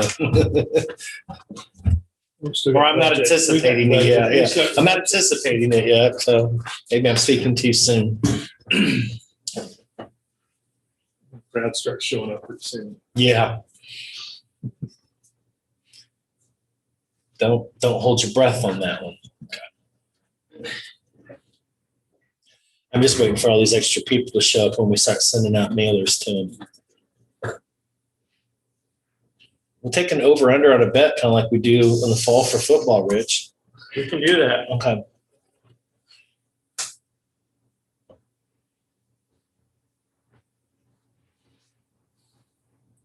We can do that.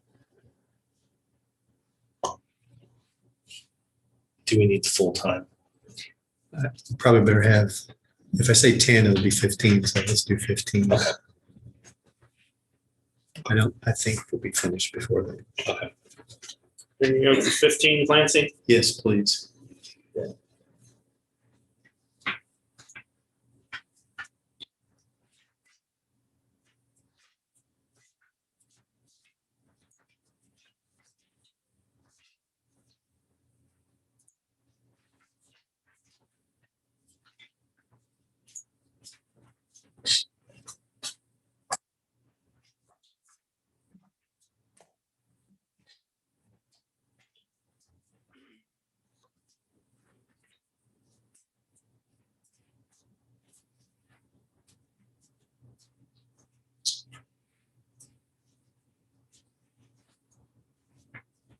Just wondering if I told you about this. That was a relief to see her show up, huh? It was. Now the next thing, Tyler. Yeah, that's what I was wondering about too.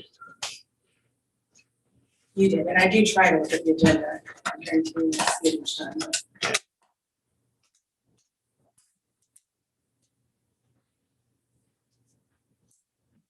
Hey, we're coming down for the executive session at 10:15. Thank you. Bye. News to him.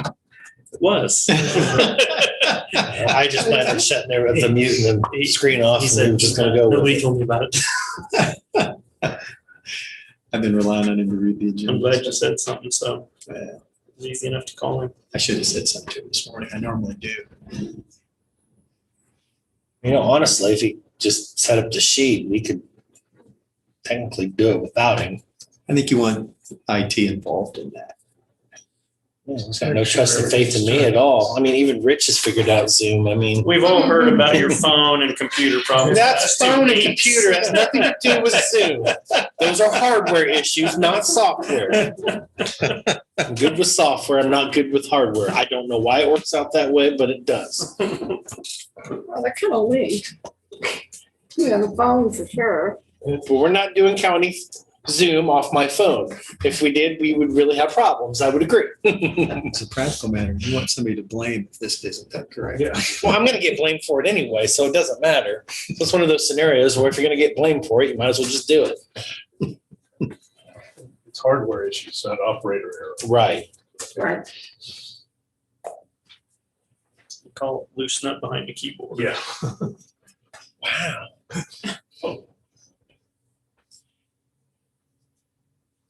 Did you catch that, Sam? There's your story for the day. Clerk calls chairman of the commissioner a loose nut. And no one disagreed. I don't know what that means though. This kind of keeper. What is that? Sorry, I didn't say something. Mistake.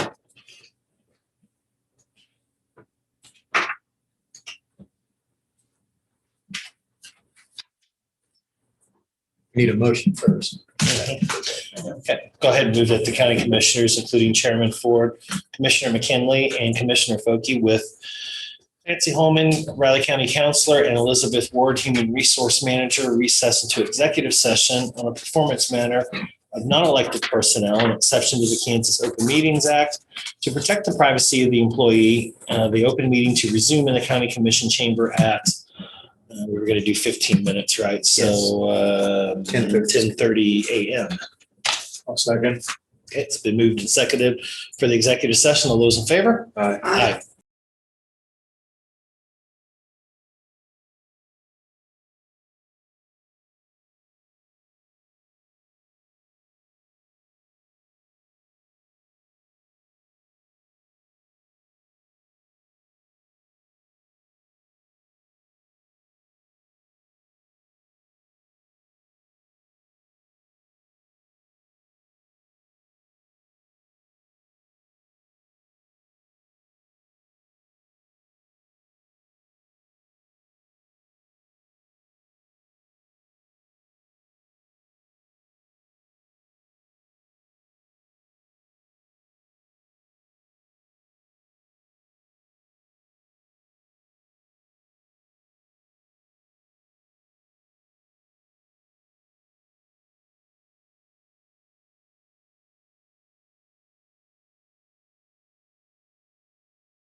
Not a perfect state. No. Good to go. Okay.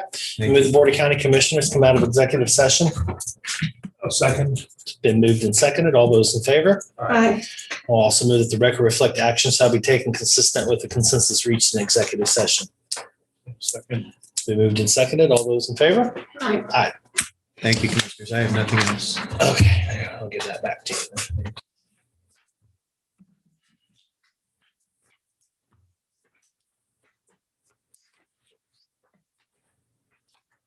Next, Commissioners, you have Tammy at 10:35 on the budget.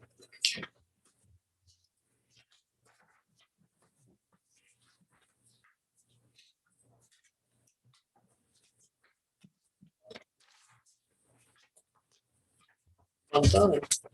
Jay Hall, I can call you back. Jay Hall, Forgot my Casey. ruler. I forgot my ruler. No, we didn't. I just wondered. It's hard to see y'all. Shiloh are similar. I don't have one. I'm just glad they're trying to assemble a few people that actually I have one at home. generating information. Yeah, I was gonna bring in, it's like purple. I don't understand. I forgot it. Yeah, those lines get hard to follow Yeah, and it's so across when they're so small. long and small, yeah. I mean, I know it'll never go back to what it was, Right. but they could, hard saying, I mean, I know other states do like a transfer tax, but people try not, you know, Sure. over a current fee, so I can't see like, it's $2,000 like in some states. Sure. Well, that's why it makes sense. That's why it lasted for 80 years or so with no problem. Yeah.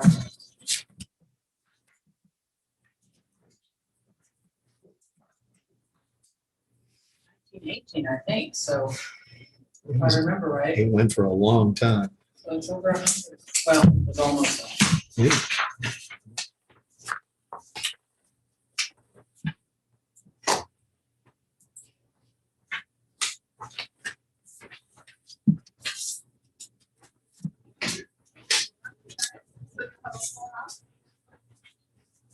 Now they don't show up.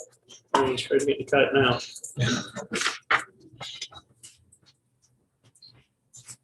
Morning, Kevin. Good morning. Good morning. Okay. Welcome back. Thanks. Well, John, you'll need to come today. Cooler than here. Yes, Colorado. Good for you. And it stayed cool. It was the 50s and 60s there too. It was beautiful. Yeah, so, cause Yeah. Good time to We go. stayed right by the river, so I Uh-huh. listened to the river running all night, which I love. Could there. have brought that weather back with you. I tried. Okay, appreciate that. Where were you at? That's just parking. Nice weather 50s, Wasn't 50s that and like food in 60s. here? for the high? That's your kind of weather. Yeah. It did rain quite a bit, but it was still, I mean, it's wonderful. Peaceful and relaxing, yeah.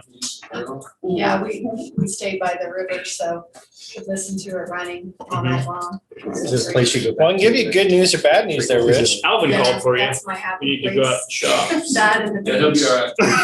to? I love San Diego. Yeah, that's where Jake lives, so we go. I can give you good and bad news on I that. love San Diego.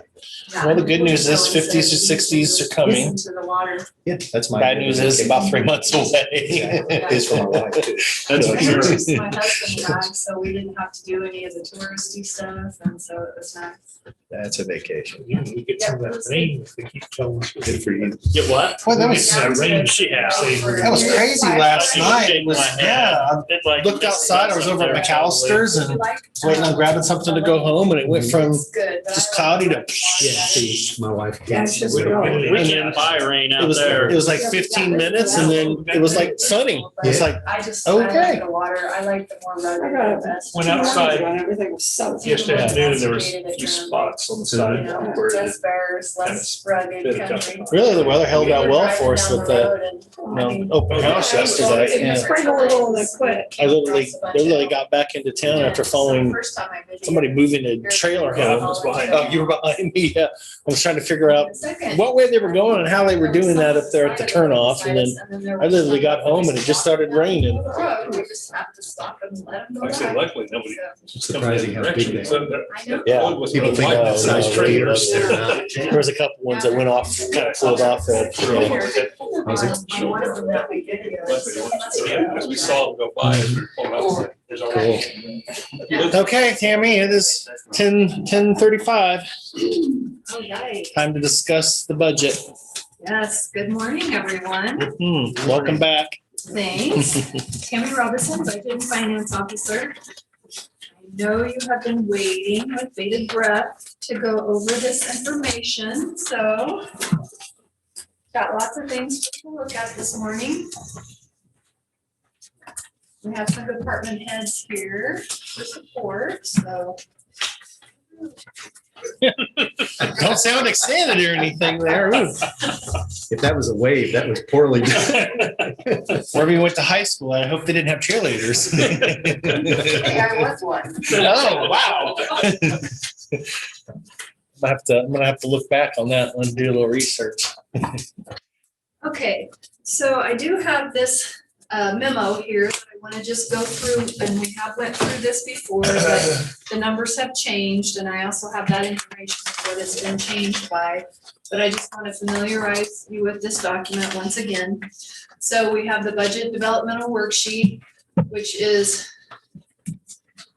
here, and it's going to give you the 2020 actuals, the 2021 budget, and the 2022 requested budget of the levied funds, which are the general bond and interest, county building, and RCPD. The second page of this document is going to give you, let me get it on the screen. It's going to give you the budgeted revenue on the left-hand side for those same mill levied funds, and then on the right side is going to be your equation of the mill levied fund expenditures. So you can see right here, the expenditures are $50,374.05.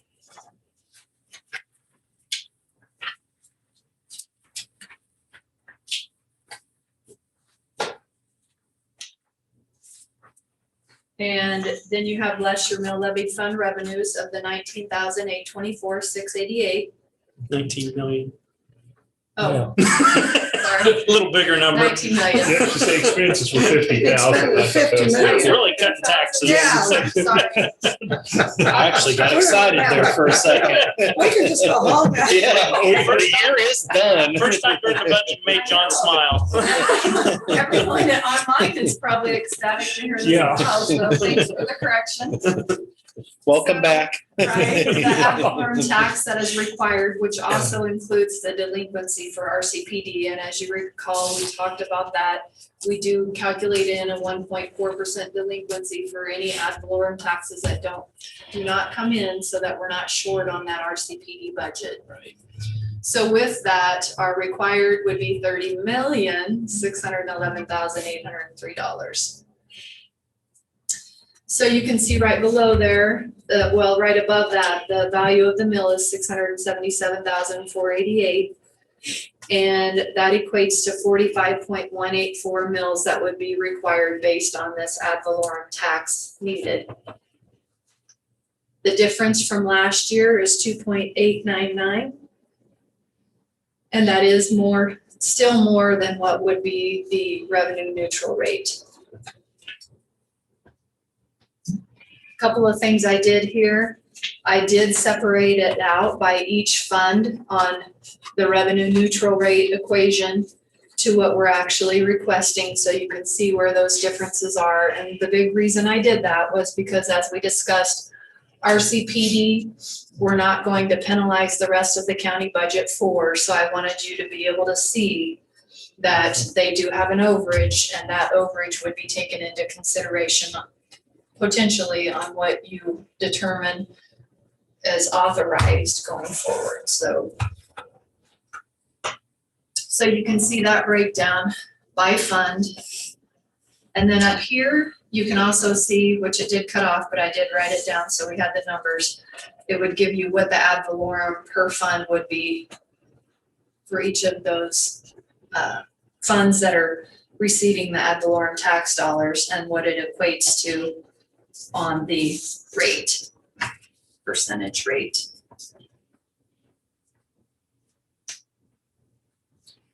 Any questions on just looking at that? Because I do want to go over what has been decreased by the department heads and the information that we have with that. So if you're ready for that, I'll go ahead and move on. Just one thing on that, Tammy, I really like what you did that mill rate equivalent there on for each fund that's levied, and I think it's significant the commissioners see that it's 6.6 mils for RCPD. And remember that 6.6 mils doesn't include things that we fund for RCPD, such as a firing range. It costs us $2 million and other Medical inmate that we can't really put. Well, it does include that, but it doesn't include other capital things that we fund for RCPD in the CIP. So while we say it's all county, it is for what some view as a different entity. So that is significant. Right.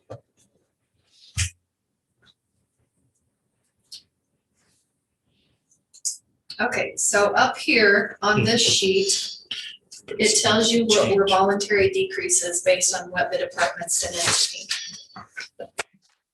I won't go through each and every one because I know you can do that yourself. A couple of things I do want to point out is the general was changed because of that flat indigent attorney adjustment that you requested that shows up on the appropriation sheet.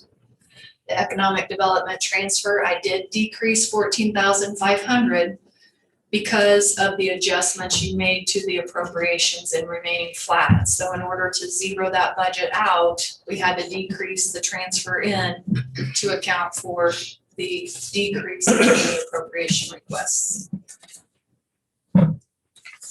So that one not only affects economic development, but it also affects the general because that's the transfer that goes in from there. And then, of course, the appropriations, those are the appropriations paid directly out of the general fund, and that was the decrease change. The other thing I noted on here was the BOCC wages. And the reason that's important is because if you have chosen to decrease or to not take that mid-year adjustment in 2021, it will affect what your wages are in the 2022 budget, and that's the difference. And that's the total for all three, not individually, correct? Okay. Correct. It's just such a tiny, Oh, I knew that was gonna be, we're talking, But it is still a decrease. Yeah. And the reason I did that is because I wanted to make sure you were aware of all of the decreases by department. Rich thought that was very important to show you what the departments were willing to give up of what they had already requested. So you can see the total voluntary decreases with everything above was 359,633. So that's about a $500,000. Tammy, were none of the department heads or elected officials willing to decrease their salaries? Actually, we didn't ask for that in the request because that's not what you told me to request when you asked to see what they would decrease the 3 Cs. So I'm not saying they wouldn't, I'm just saying that wasn't what the request was. I don't Not take asking that. Okay. And I think, and Commissioner Ford was here, but we've had many hirings of department heads, and department head levels are just the same as all other staff levels. You're getting behind at all salary levels. Oh, yeah. and actually for most of those, because of experience and time spent, are actually at a lesser rate, maybe with the exception of one right off the top of my head. I think I'd have to relook at that again. So, I mean, there's actually been. And John can attest, there isn't a one of those department head level positions that was easy to fill No, I at the rates understand that we that. had. And so that has an impact, and it not only has an impact at getting them there, but retaining them. Well, I understand that, but I just thought maybe some No, people might be willing to when they saw that we had reduced hours. That's maybe. Well, I would like to point out the 2021 budget included no raises at all. Yeah. So that was a negative 4.5% for everyone across the board. And I also want to point out that it was very generous and considerate, and we want to thank you for the 0.5% that we're getting on our, or I guess it's 1% that we're getting on our 2021 mid-year adjustment. It's a 2%, but equates to a 1% for the year. So very appreciative of your generosity in approving that. But it is still a negative 4% in the 2021 budget. And so when you're looking at that and equating it to 2022, actually you have that decrease as well. So now in 2022, the request that is being asked is just basically a 1-year increase. 1 year. Okay. So while, we didn't ask the department heads specifically, we still do have a decrease overall between the 2 years based on the budgets. I mean, that's a priority to me at this point in time. I mean, if we have to look at that down the road, we have to look at that down the road, but I think we need to look at all of their available options first. Right. And make Okay. that I guess, for lack of a better term, the last resort. So, Well, I don't have a problem with it. I think our people work employees work really hard, but I was just kind of, it looks like one of the things. we're really worried about where we're at here. Speaking of personnel, one of the other things that we still have to take into consideration, because we haven't made an official decision on, is the potential new hirees. Mhm. And I know where I stand on that. I think I've made that perfectly clear. I don't think this is the year to add any new staff at this point in time, particularly if we're going to discuss that somewhere down the road. I think we should take that off the table, and that's not included in our numbers currently. So that's something to take into consideration. And in terms of priorities, to me, the priority is the people that we have, not the people that we want at this point in time. Well, I agree with that. And The other thing on the wages I do want to point out in the 2022 budget request is it is a 2.79% increase. So if it was apples to apples from 21 to 2022, it would have been a 4.5% increase. But because we had changes in our department heads, long-term department heads who have left, we had a moratorium change in our capers cost. So all of those effects actually did lower our wages from what we would have expected them to be, from a 4.5% down to a 22.79%. So that is a lesser dollar amount than we would have expected if we would have just started right where we were on 2021 and went forward.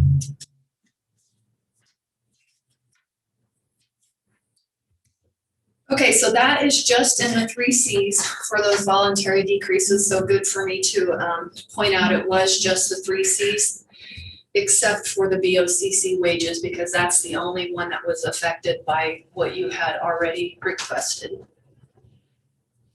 This second one, so these are the actual factors of why the general fund mill increase changed. So if you look at the budgeted revenue on that second page down here, and you just take this 19 million less our ARP funds, less this, we've actually had a decrease in our budgeted by 740,614. So if you have a decrease in your revenue, you have to make it up somewhere. So the only way in county government is to make it up with ad valorem tax dollars. So that's another significant point there, commissioners. We're starting behind the 8 ball at 1.09 mils less in revenue than last year. And that's directly impacted that, what is now a little over a 2 mill levy increase. So that's a significant factor there. The other significant dollar amounts that affect the general fund mill increase is your budget stabilization increase of the 250,000. And while you can cut that out, if you do, you're going to have to make it up in subsequent years. If we go ahead and go forward with how our policy reads at this point, which the goal at this point is 3.5 million. However, that is something that should be revisited based on current economy factors. But at this point, that's where we have it. And that's one that I would consider taking off the table at this point in time for this year to make up some of that. I don't see this. I don't see next year and the following year having almost $750,000 revenue loss. I really think this is going to be a 1-year thing. And I think on this one, we can just take that. We're almost close. We're a little over 3.1 in that fund already, correct? 3.05. Okay. So I think for 1 year, we could pull that one off. Yeah. And that'll make up a significant amount of the revenue decrease. And then we could do that one next year and figure out, we'll add a little bit to make up that difference or leave it the same. I know 2 years ago, we decreased it down to 150,000. So we've taken some from that in recent times anyway. And I think with the ARPA funding and some of the other things that we have there, if we needed to use those funds, I don't think we'd have to go immediately to those funds anyway, at least for one fiscal year. So I think we should take that one out of the equation and add that one back, and that significantly changes that revenue loss. Well, yeah, and the one question I had down there on the estimated revenue loss, that was due to COVID, so. Yeah. How does that? Well, It potentially could have been, but it is not necessarily completely Yeah. that. So if you wait, we'll talk about that a little more when we Okay. get down there, if that's all right to hold off on that conversation. and the other decrease there that's still in play, I know we're planning for the worst there, but the state is supposed to pay that 18,500.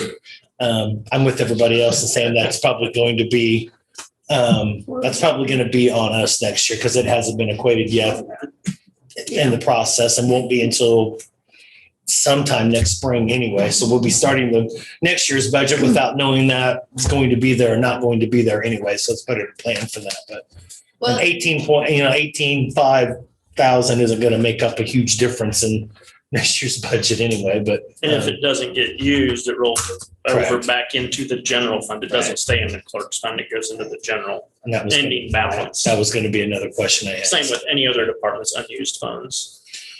but also if we would spend those dollars and they do reimburse us in the 2023 year, then that 2023 budget would be offset by that Right. revenue. Mhm. So That's true. it just depends on if and when they reimburse us. Okay.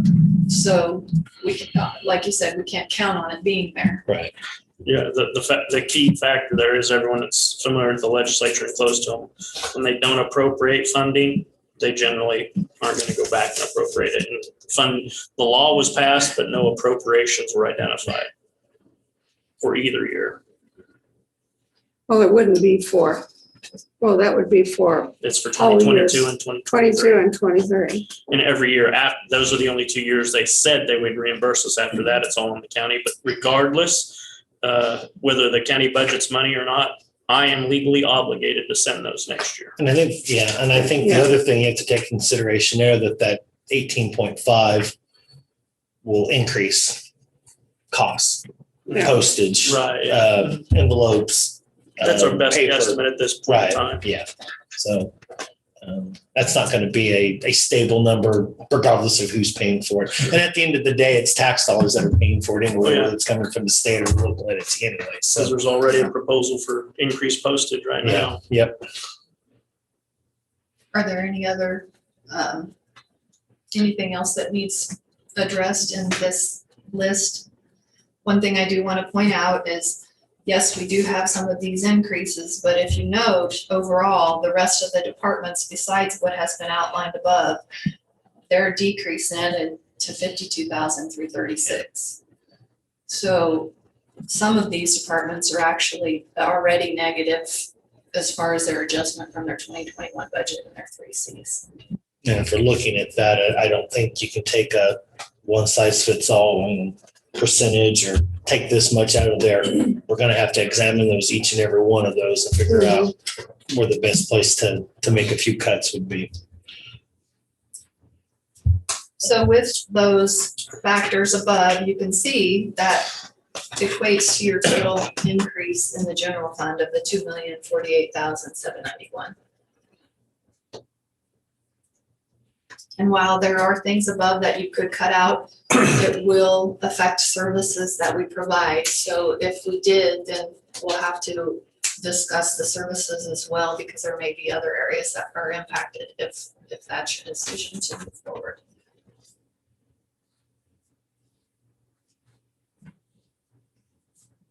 I had a question back on revenue.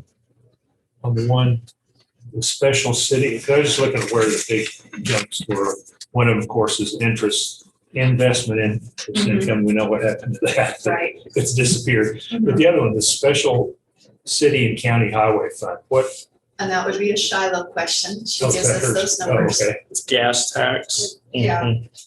It's based on the gas purchased and it's a formula from the state. And last year, because there was less travel due to COVID, the amount that we received from the state decreased. And so, because I don't know, I just basically take an average of the prior year. Oh, okay. You gotta Less remember, travel last year. less travel due to COVID, but also electric vehicles are having a bigger and bigger. I was just gonna mention that, there's There needs to be some kind of adjustment there. That's not. There are states working on that. I'm told that we're working on that too, but we're way behind the 8 ball on a proposal, so.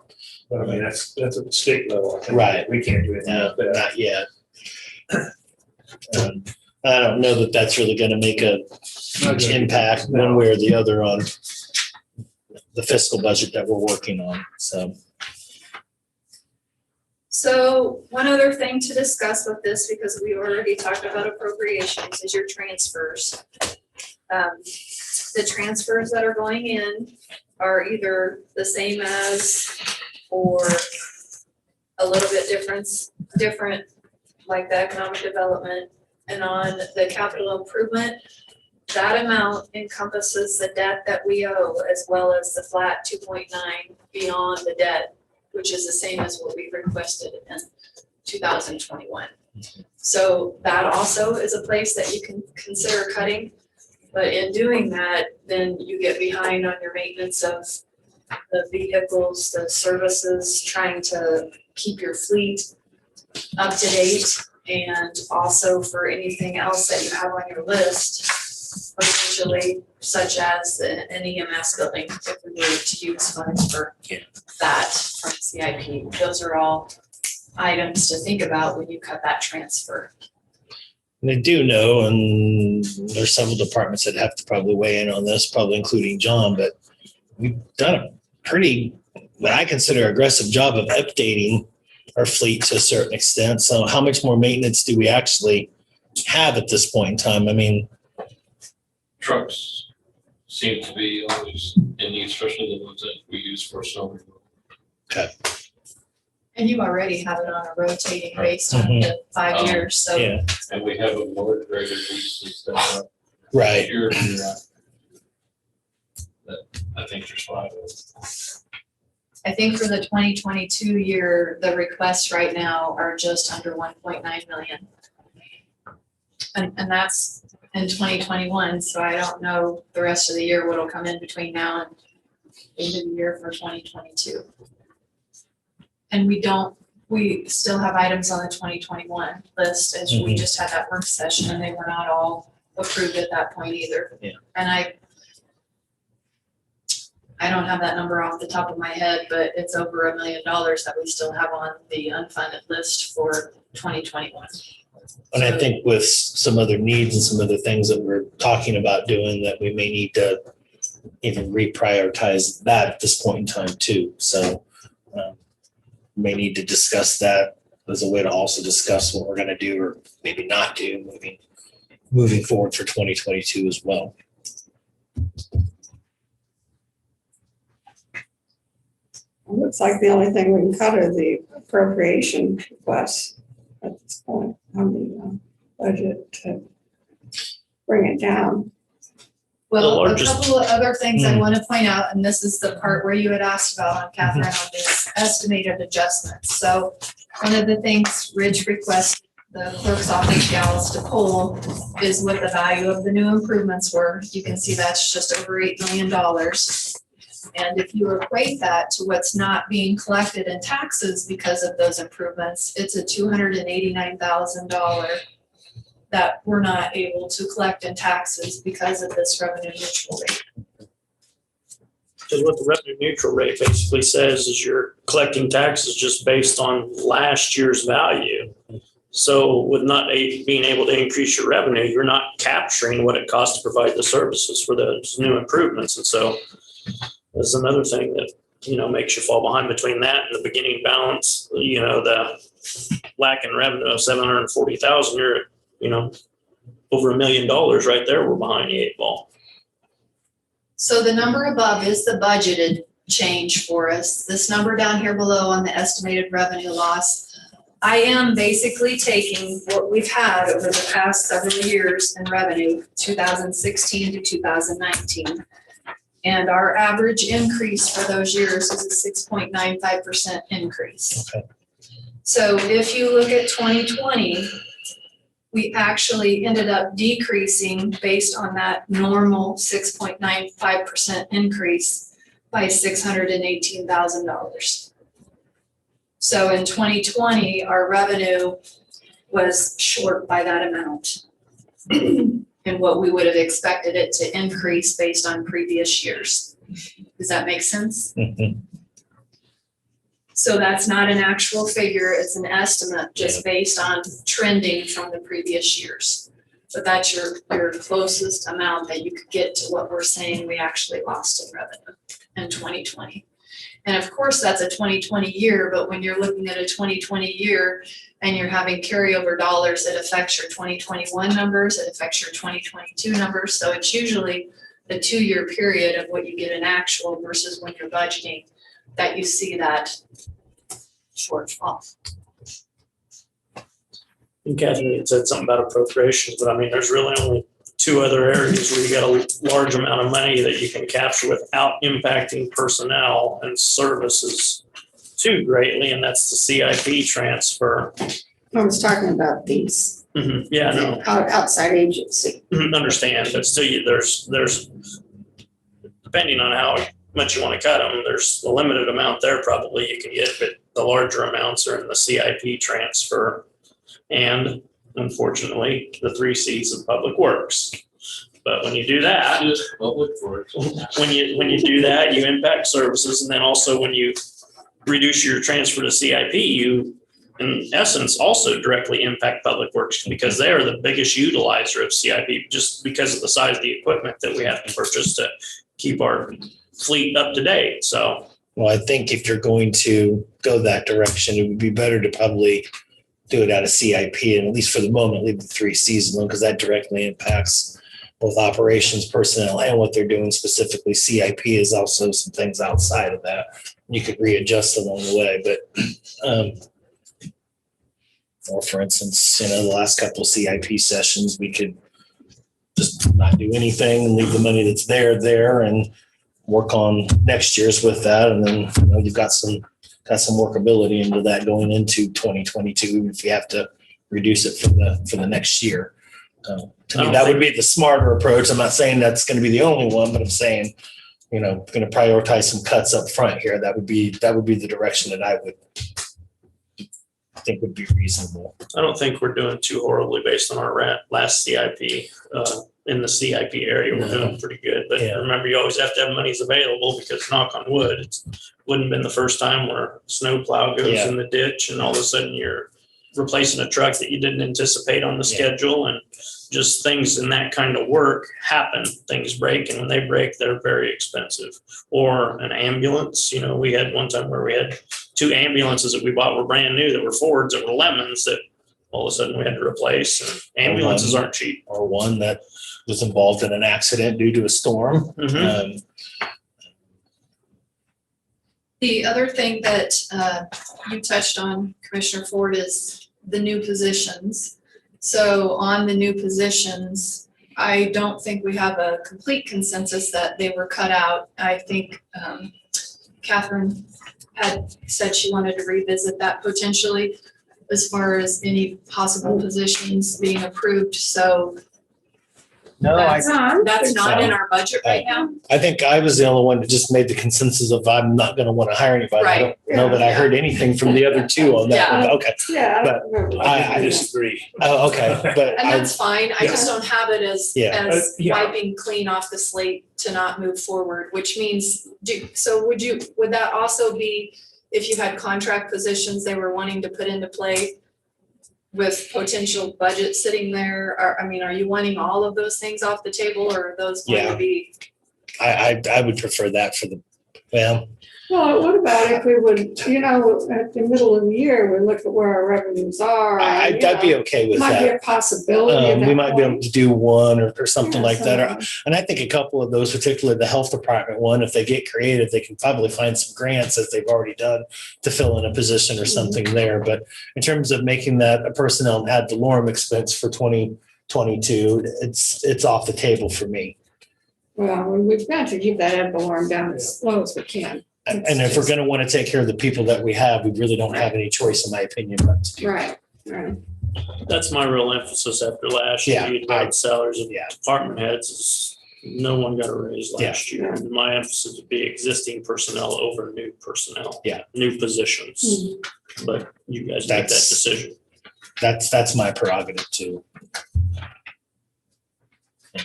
Yeah, If we don't agree on that, Yeah, if we don't agree on that consensus, then we need to at least Yeah. at some point make a motion, figure out where it lies.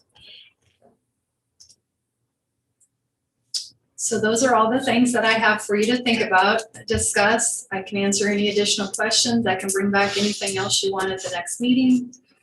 I can make the cuts for whatever you propose today. Well, I'd say at least the first one there, definitely take off the budget stabilization for 2022. That puts another $250,000 into the equation. Is that a consensus among all board members? Okay. I was gonna bring that up. Okay, sorry. That was what I've been looking at too. Yeah. Okay, I've got that adjustment. Now we're gonna look at the agency appropriations next time.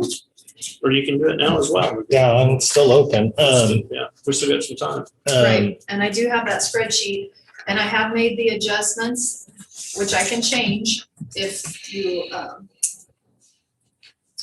any additional discussion considering it. But right now, the 2022 approved is based on the direction you gave me at the last meeting, with everything to remain flat except for the Adibus and RCPD and the Riley County General Eco Depot line.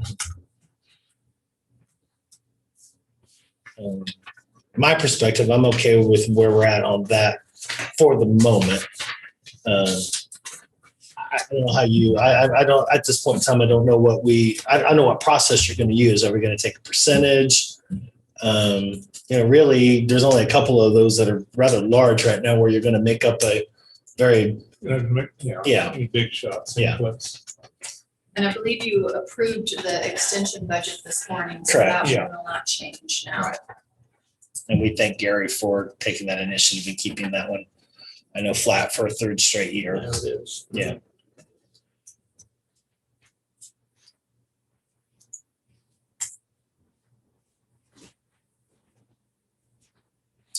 The Riley County General Eco Depot, just again to point out, some things that we will be bringing to you is consideration to help with the Fairmont and the Keats projects with those dollars potentially, as well as an Okay. option of ARP funding. Again, that will determine, it's going to, the factor is gonna be is what you wanna use those ARP funds, whether you want to go ahead and consider it for this purpose or whether you want those separate.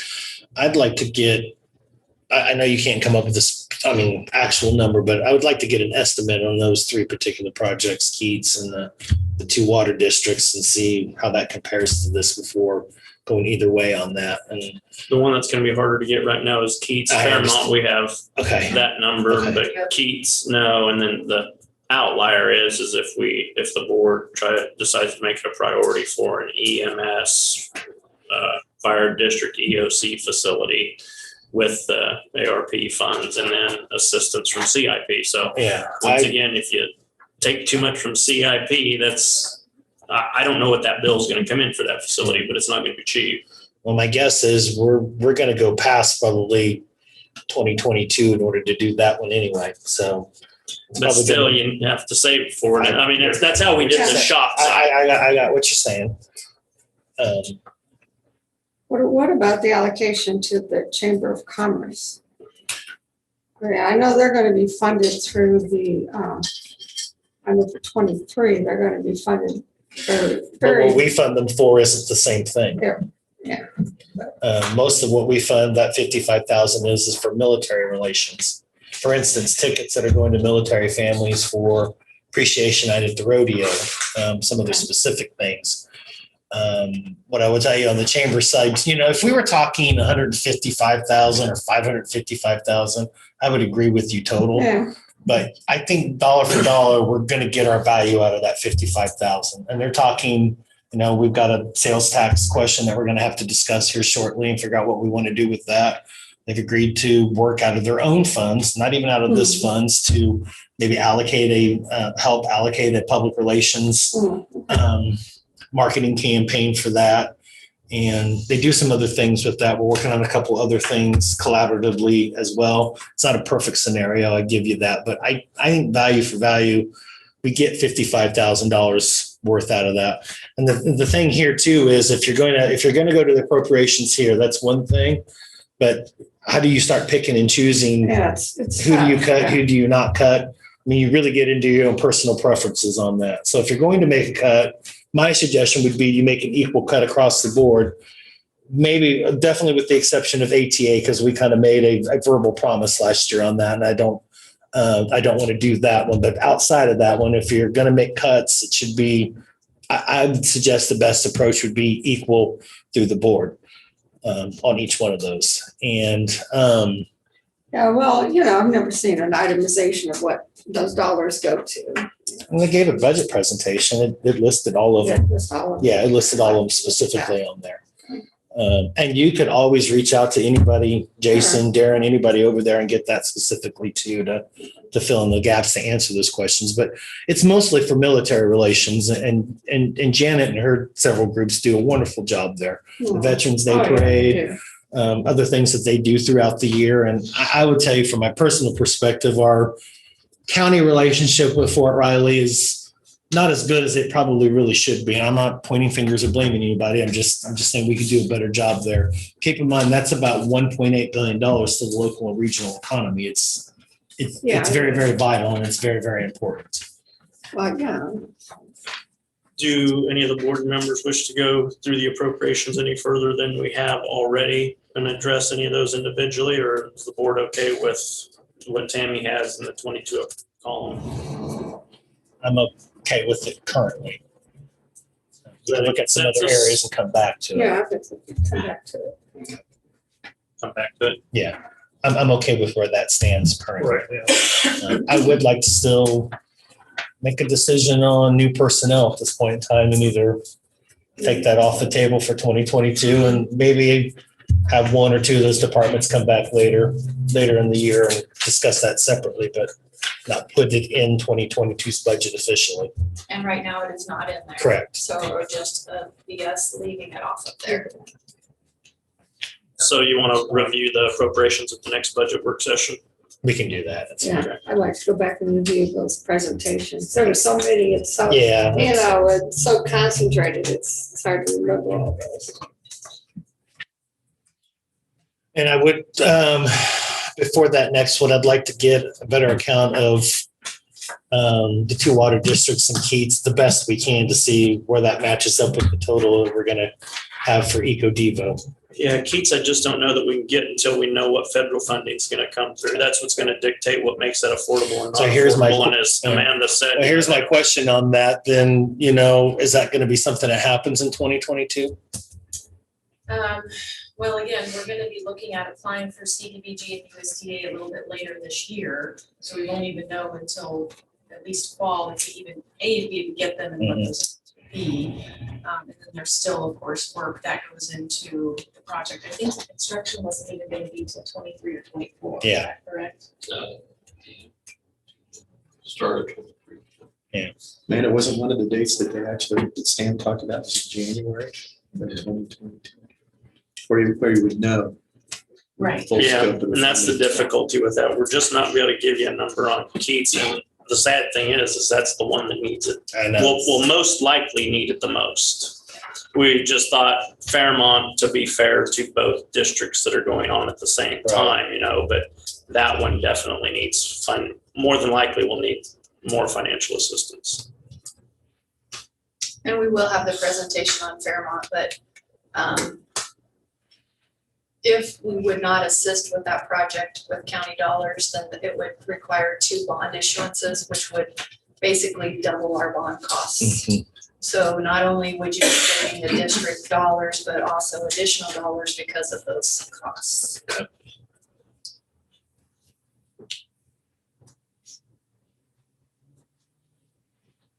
You kept saying 2 water. Yeah, I was trying to figure, because I have the Keats and then I have Fairmont Sewer. Is there another one I'm not thinking of? Oh, I'm listing them both together as 2, sorry. No, that's my I fault. thought you were saying, Yeah. saying 2 and that's all. So 1, 2, 1, yeah, sorry. Okay. So I guess. Yeah, we don't want to blend sewer and water together. That's not a good idea. I know.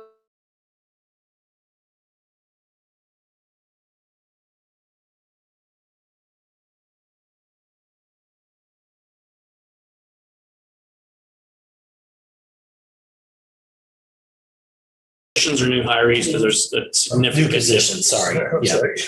Well, we still have a policy in place to cover that one, so I'm okay with that. But You want all new positions suspended for 2022 or specifically these that we presented to the budget? specifically these, And I'll second it. to get that? Okay. Right. Okay. With all the second with the clarification. Okay. It's been moved and seconded. All those in favor? Aye. Aye. All those opposed? Abstaining? No, I said. Oh, you said aye, I didn't catch it. Okay, Yeah. okay, so does that clarify that, Tammy? Yeah, Through- so Through my basically message what of words there, sorry. Elizabeth is saying is that new positions can be presented to you for consideration, just not the ones that were originally Right. requested. Those could be. So We that- could- That Depending specific on car, revenue. that specific car is decided that we will not. To me, it seems kind of odd to suspend these that have been presented to you first and then consider new ones that might come up. So I think it's frankly better terminology to just. But we have a policy in place that does still allow for that, right? Or am I wrong? I'm talking only new positions, not new hires. Right, new Yeah. New positions. positions. And I wanted to, I clarified that, new positions. so all new positions for 2022. Right. Okay. Okay.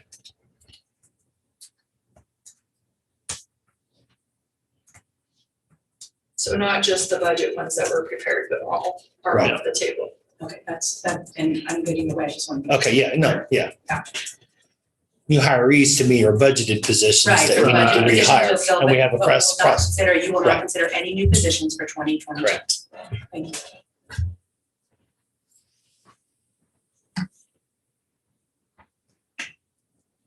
We're into Mr. Ellerman's time, commissioners, if you'd like to proceed with him, and we can take this back up if you need it. Or Tammy, did you have anything last minute that you needed? Only if Address. they had anything else with the CIP transfer that you wanted to take off Um, otherwise. And we let's, can bring that at the next. Yeah, meeting let's- With the appropriations. let's see what we decrease on this. See if we can get some generalized numbers that will add up to the Eco Devo fund, and then we can discuss that one in the later budget hearing. Anybody have anything else for this one? If not, we will move on to the last agenda item.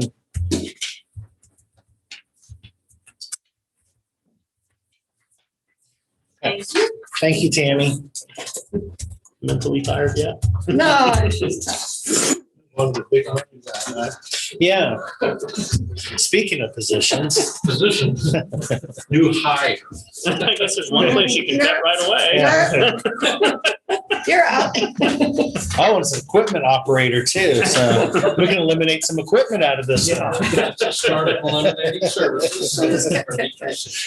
Quick response, okay? Thank you. John Elmer, Public Works. We have recently had a resignation in the equipment operator for I think the asphalt crew. And I'm asking permission to rehire that.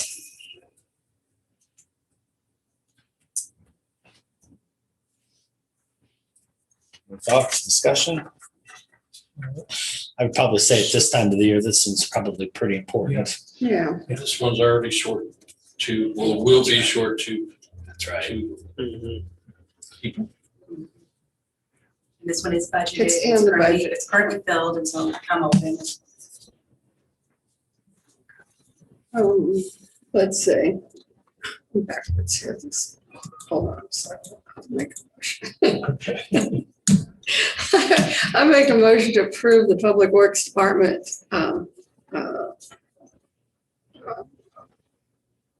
wait a minute, to advertise to hire the open equipment operator too.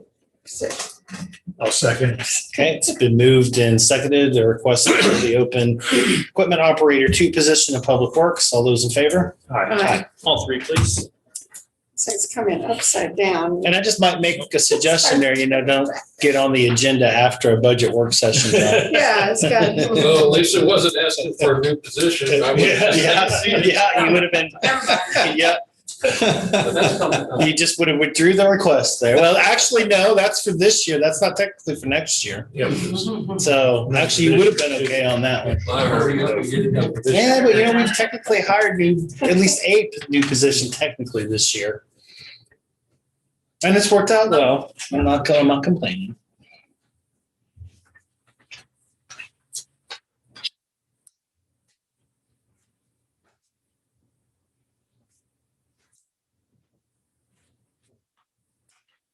Okay. So are we having fun yet? Oh, yeah. Okay. Cool. And keep in mind, this is working the way that it's. Rather than on a vacation. Well, the good news is you have a 3-day weekend, so you have some chance to recover. Sure. Good bright side. Like everyone needs it. For me, I don't have anything else this morning. I know, Greg, you said you had something else you wanted to discuss. One thing, and I talked to Russell on it. They had a volunteer fire department guy who retired after 54 years of Yes. volunteering. And somebody said about plaque, but they did give him a plaque at 50. So not like, but it was suggested maybe we could bring him in here, to just acknowledge it at one of our meetings. Just Oh, yeah, absolutely. because for one thing, they usually have a banquet every spring where they acknowledge everybody and their things. Well, they didn't have one this year, and they said they will do Yeah. it next when they have one next year. They will, but Yeah, we I had thought it'd that be last nice one to- was in January of 2020. So it's been a while. because they didn't have one. Yeah. Did it this year. They say usually acknowledge one, but that's as far as the records go. They can see nobody else is. That's the longest ever volunteer fire department. Not employee, volunteer fire. Yeah. Said 54? Huh? 54 years. 54 years. Who was it? Don Nelson out of Leonardville. Yeah. And Nice. it'd be nice to just bring him in here for all of us to acknowledge it. Yeah. Sure. That's. They already gave him a plaque. Well, they gave him a plaque at 50. I don't know. Wouldn't we used to get a plaque? Yeah, I would do We get a that. plaque, and I'd suggest we do it during a press conference. Yeah. That's something. that serves multiple aspects of recruitment as well, which Yeah. Russell's always trying to, just like Pat was, always working on that. So we'll work on Yeah, a I'd plaque and acknowledgement. Yeah, I'd be glad to do that. And you can talk to Russ and get you the Can you details get on with it. Yeah, no, Cindy well, Cabrel, or can you get with that on the plaque and on the If that's agenda? something you want us to, Russell and I to look at, I mean, these long-serving, even though this is the longest, these long-serving volunteers, we're both new, so maybe they have been recognizing them, but if that's something you'd like us to do moving forward, I'm sure. Well, like I said, Well, we're always trying to look for ways to get volunteers and appreciation Recognition and. isn't the same thing as money and stipend and all that, but at least it's a step in the, I think, in the appropriate and right direction. So, I think the thing is, like Greg pointed out, it was always done previously at the bank At that the they always banquet, had right. annually, Yeah. and so they weren't able to have this, And they said they would bring him in next year for theirs, and they do every 10 years acknowledgements of their things. Yeah. But this one, like I say, it's a long term. yeah, that's definitely good. No, so you'll work on it. Thank you. Yeah. Russell. Are we all good with that? Be sure We're good Russell's with that too? aware. Yeah, I'm fine. Yeah. with that. That's great. That length of a volunteer is Yeah. just amazing. That's what I had. Okay. Anything else? No. Rich, you have anything? Do no other business commissioners. Clancy? Okay, well, with that, I'll accept the motion to adjourn. Adjourn. I would second that. Okay, it's been moved and seconded to adjourn the July 1st, 2021